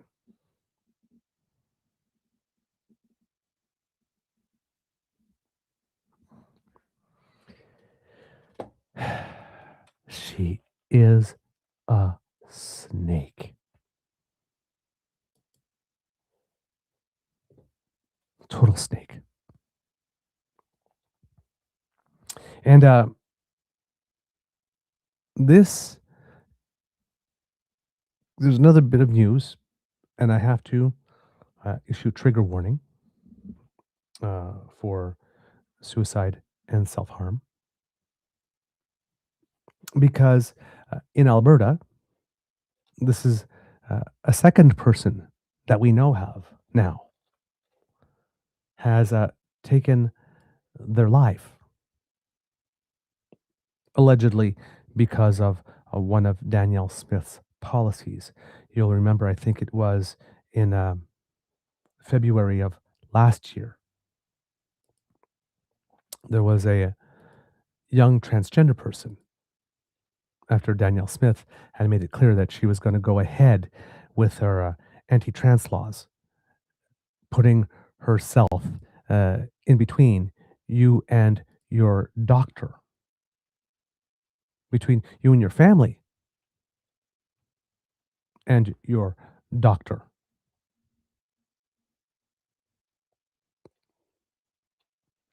That realized that they were not going to be able to get the treatments that they needed. And they ended up taking their own life.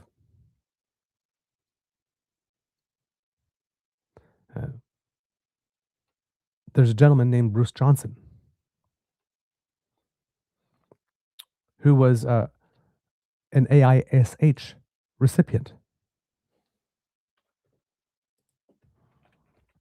AISH is what is it? Just want to make sure that I have it correctly. The Assured Income for the Severely Handicapped. She's moving that over. She created a new program called ADAP, ADAP. And the extra $200 that the federal government gave, she clawed that back. Because according to her, Alberta was the most generous province. So the people didn't need that money. According to Mark Villani of CTV News. An Alberta man who had been outspoken about changes to the province's disability support system appears to have died by suicide after sending a lengthy message to government officials, media and advocates criticizing the transition from AISH to a new disability program. Bruce Johnson, 57, said in his final written message that Alberta planned to move the Assured Income for Severely Handicapped program to the Alberta Disability Assistance Program, had intensified his anxiety, stress, and depression in the weeks leading up to his death. In his message, Johnson referenced living a lifetime on disability supports and said he had struggled with mental health issues since the age of 10.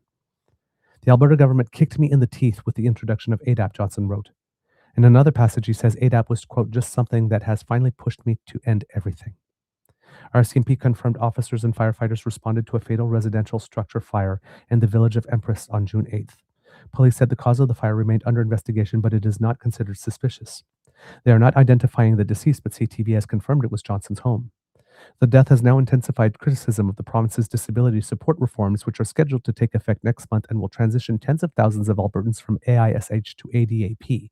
Beginning July 1, most Albertans receiving AISH will be moved to ADAP unless they fall into exempt categories, including those aged 60 or older, individuals with severe and profound developmental disabilities, people living in continuing care homes, and those receiving palliative or terminal care.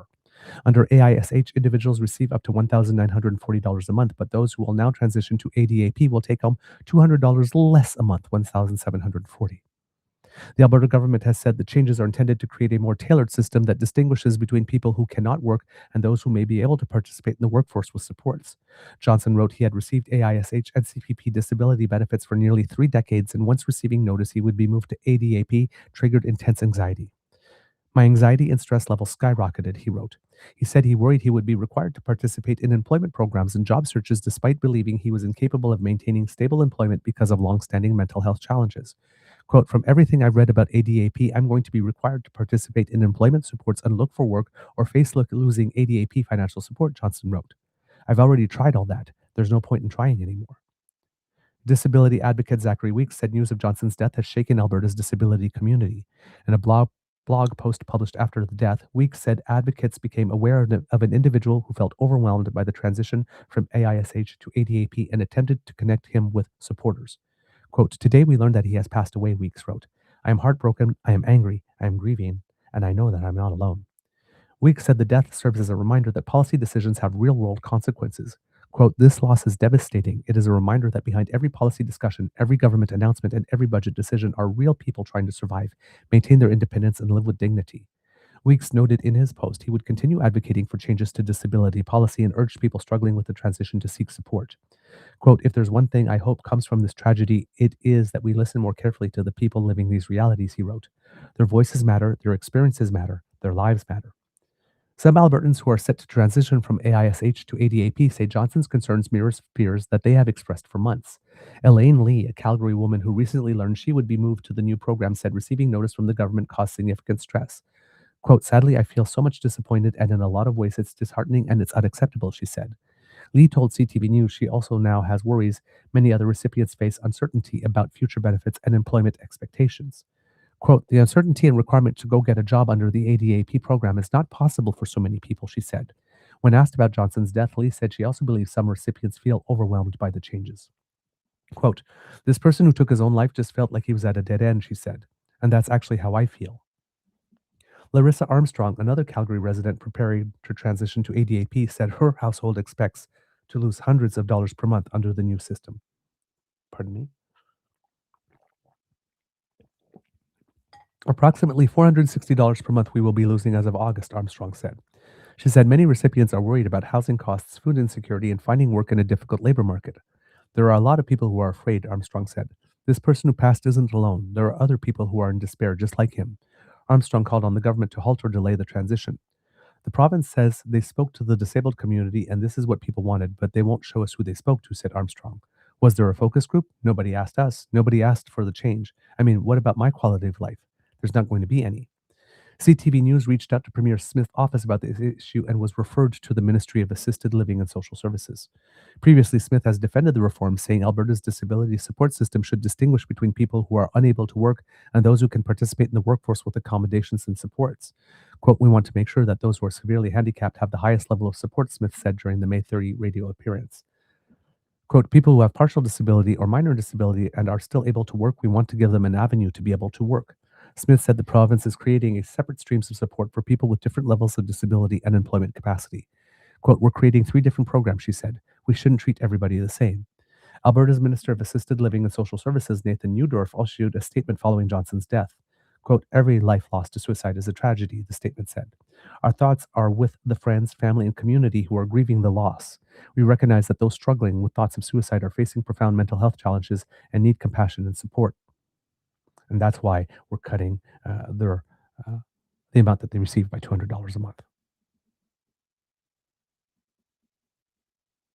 But the minister did not agree to a non-camera interview and did not address the connection to changes in disability payments. Of course, gee, I wonder why. Alberta NDP leader Naheed Nenshi said reports surrounding Johnson's death should prompt the government to reconsider the transition. "Our thoughts are with family and friends and loved ones, but with all Albertans living with disability," Nenshi said.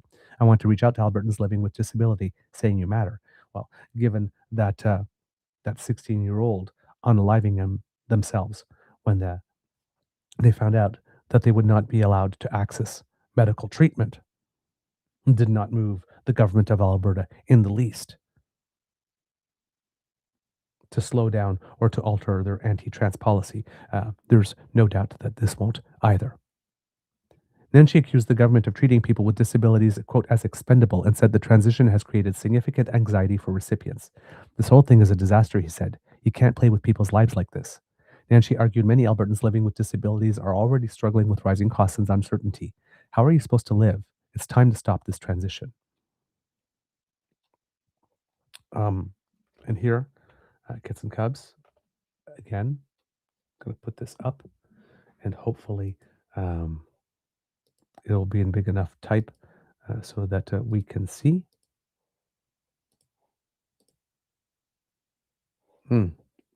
Not really.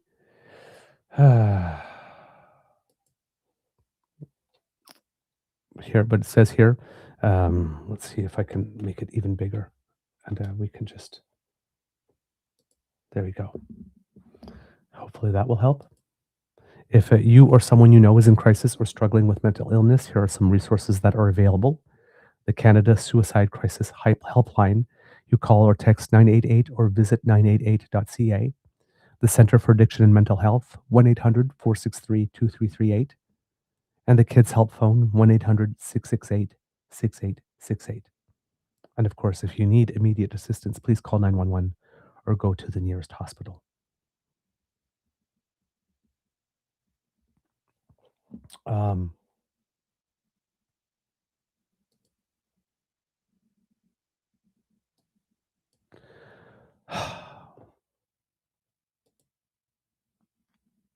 And these two cases are on top of two people who have died in emergency waiting rooms so far under Danielle Smith's tenure.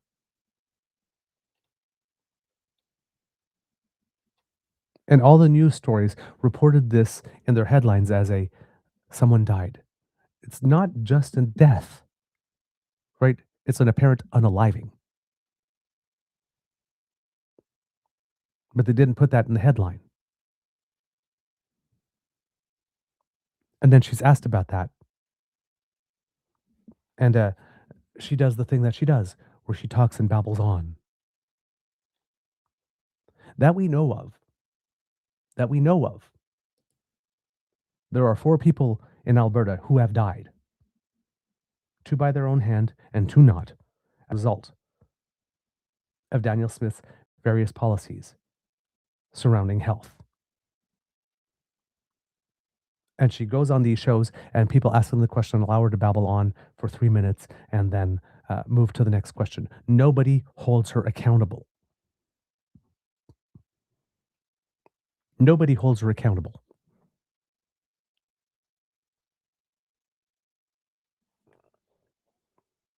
And to top it all off, there is someone who wrote to Danielle Smith, the government, because they had concerns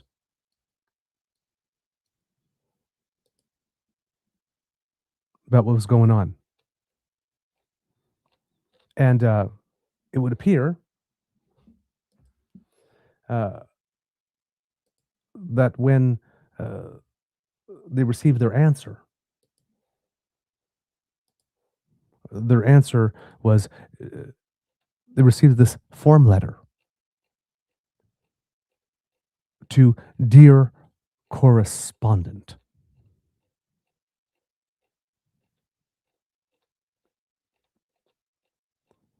People are writing the government wondering how it is that they will get by.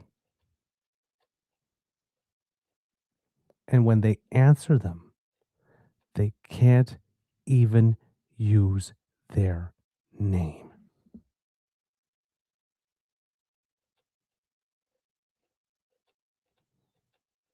Dear Correspondent.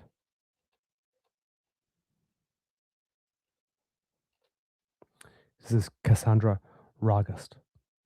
I told the Alberta government I was concerned that people with lifetime restraining orders against me could use the data breach to find me. Their response, I misspoke. This wasn't about disability benefits, about another thing that they screwed up. Their response, a month later, a generic form letter that never once addressed my safety concerns.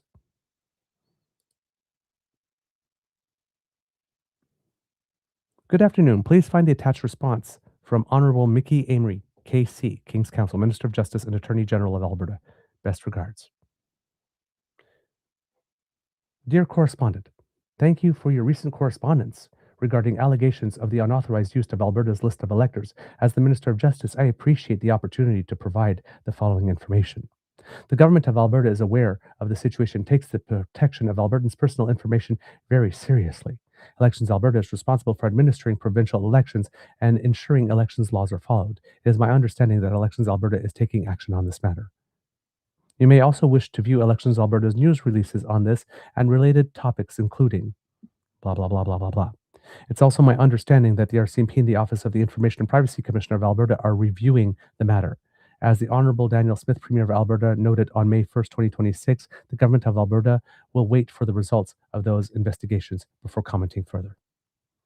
Thank you again for writing and for sharing your concerns with the Alberta government.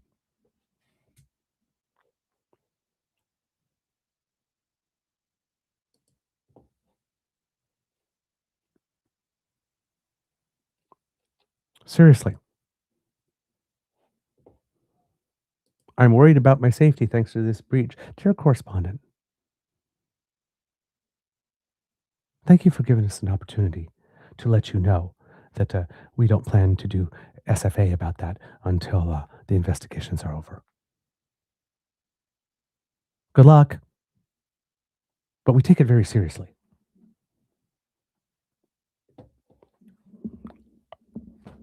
Come and tell me this movement is not a death cult. Come and tell me this movement is not a death cult.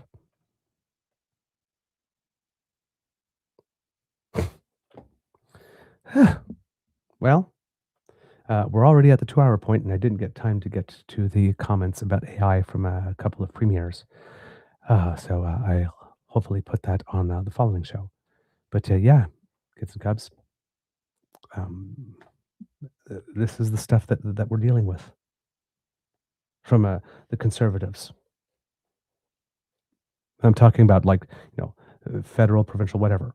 Chris Workington suggesting that Mark Carney is an accomplice of Jeffrey Epstein. Ben Mulroney, as the saying went, having to dive into the kiddie pool to find one good Mulroney to hold up to counter the argument that there are no good Mulroneys, and using their own 13-year-old child to do that in order to deflect away from legitimate criticism that goes his way by the very sloppy way he plies his trade. Mr. Ho, in an incredible display of self-loathing, asking where other people who may have been hired under DEI, did they really merit that job? And by the way, could you please define for me what a woman is? Because even though I'm a lawyer and I'm 33, I apparently don't know. With Pierre Poilievre chipping in with support. Yeah, sir, you allegedly fathered children. If you don't know what a woman is, I have questions. And then Danielle Smith in Alberta, again, ripping away $200 per month from people who have severe disabilities, threatening people that you may lose your disability support totally if you can't go to work, to the point where someone unalives themselves. And this not being the first time during her tenure that someone unalives themselves due to one of her policies, and she is completely and totally unmoved. 2 people dying in ERs waiting for care. She is unmoved. People wondering about their safety because the electors list has been leaked. She is unmoved. But boy, the town of Jasper puts out a report saying that the government could have done something a little better when it came to fighting the wildfires. And oh boy, she demands an apology for that, though.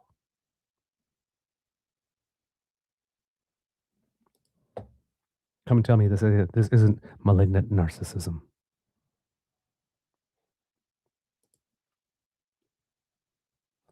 We need better leaders. All right, kids and cubs, that's the end of this episode of the Daily Beaver Morning Show. We hope that you love listening to us because we love making this for you. Remember, sharing is caring and word of mouth is priceless. So please tell your peeps and poops all about us. We really appreciate it when you do. Of course, if you can include a couple of words saying why it is that our content resonates with you, that definitely goes a long way. If you would like to help us, then one of the ways you can do that is by scanning this QR code, which brings you to our YouTube page. If you're not watching there, please go there and click like, share, and subscribe. Also, click the little bell and go to select all from the drop down menu to get notifications of when it is we put stuff up. That will help you find us. And of course, if you're watching on your phone less than 7 days after the live broadcast, go to the comment section, swipe left, and give us some hype points. You can do that 3 times a week. If you cannot, so those are some of the things you can do. Other things that you can do, Kits and Cubs, of course, is offer us some financial support if you are able to. We would very much appreciate that. If you scan this QR code, it brings you to the Eager Beaver Lodge Emergency Hydration Fund at our coffee page. That's coffee, ko-fi.com/eagerbeaver, where you can make a one-time or a recurring donation to keep your favorite beaver nice and moist. Thank you very much for your support there. We accept all enthusiastic expressions of encouragement, no matter how small. And if you're not able to contribute financially, then our address, truenortheagerbeaver@gmail.com, is where you can send us another type of contribution by letting us know what you think about the show and how it is we can improve it, or suggesting some guests for the interview project, or asking us some questions either about politics or how the show works. And we'd be happy to answer those for you. And thank you for your engagement on that front. If you're looking to reach us on our socials, at True Eager at the Blue Sky Beaver Lodge on the Twitter. Of course, we have our original Facebook page, True North Eager Beaver. We have our coffee page, and we have Beaver Bites on Substack. If you're going there, we have the Damn Fam Discord, and Kit Uncover runs the True North Eager Beaver Instagram. So all these places to keep the conversation going and to find us. And so we hope that you have a good time when you are on those pages, and that you contribute to the discussion. Because democracy is something that you do. We did that in show 1. I won't repeat it here, also because we're a little short for time. I want to make sure that Albert has time to make get this under 2 hours when he does the edits. But please refer to our first show for that. And let's see. Words of wisdom. Listen, again, I know that things can get desperate when things are tough, and sometimes, one extra, curveball, one too many curveballs can send people into a spiral and make them think that there's no hope. If you are in that situation, yes, please contact some resources, get help right away. You don't have to go through that alone. And if you happen to be male or male identifying, and you have some concerns, this weekend in particular, we encourage you to call a friend and go for a walk. June 20th is our mental health walk. Or if you are worried about a friend, please give them a call proactively and invite them out for a walk and have a chat. Right. If you're in the Ottawa area, we'll be meeting at the Museum of Nature like we did in the first year around noon to go take that walk together. And after that, we will have a pubcast on the 20th with Mr. Grizzly will be there. And hopefully we'll have some people who will have walked with us and who will come to watch us live and participate. We don't have any t-shirts this year. I have a couple of t-shirts from the first year if somebody would still like to buy them. I believe I have some smalls, some larges, and maybe an extra large. I think I'm out of medium. Not very many though. I think I only have about like 3 or 4. But we didn't have anything printed. But if any of you are interested, please do. And of course, I've got 5 more days to lose as much weight as I can. For those of you who made a contribution to my weight loss efforts to raise money for the Lonely Man Project in Newfoundland and Labrador and the Men of the North program in La Ronge, Saskatchewan. So thank you. And it's still not too late for you to donate or to pledge $1 or $2 per pound or more if you like that I have lost via truenortheagerbeaver@gmail.com. I had gotten down to 14 pounds at some time, of course, of the weekend, but with the party post choir, there was a lot of brownies and cheesecake, carrot cake. So I may have put 1 or 2 more back on in the meantime. I haven't weighed myself this morning.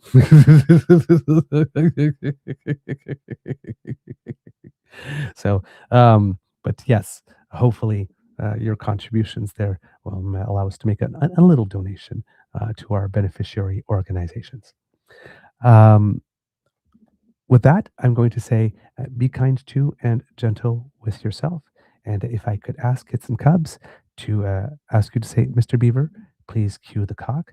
And after you do, I will give you a little cock-a-doodle-doo, and I will not be coming back for Canadians who make us proud at the end of this one, because again, I want to make sure that we're able to get in under 2 hours for Albert, who will be doing our editing. So at the count of 3, 1, 2, 3, let me hear it. Oh yeah, that is the good stuff, Kits and Cubs. Thank you so much for that encouragement. I will say amour et bisous right now. And all right, here's a little cock-a-doodle-doo just for you.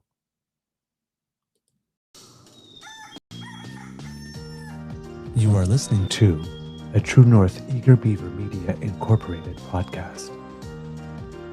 The True North Eager Beaver podcasts are proudly brought to you by our founding sponsors, the Misfit Mysteries from Corb Lund Publishing, your source for science fiction, fantasy, and cozy mysteries featuring a broad diversity of characters, CanadianTarot.com, their uniquely Canadian online eclectic tarot community, and the Peppermaster, hot pepper sauces made from farm-fresh ingredients to thrill your taste buds and expand your mind. We are grateful to the Crier Media Network for its support, Pete Jarvis for our artwork, and Paul Joseph Something for our opening and closing sequence music.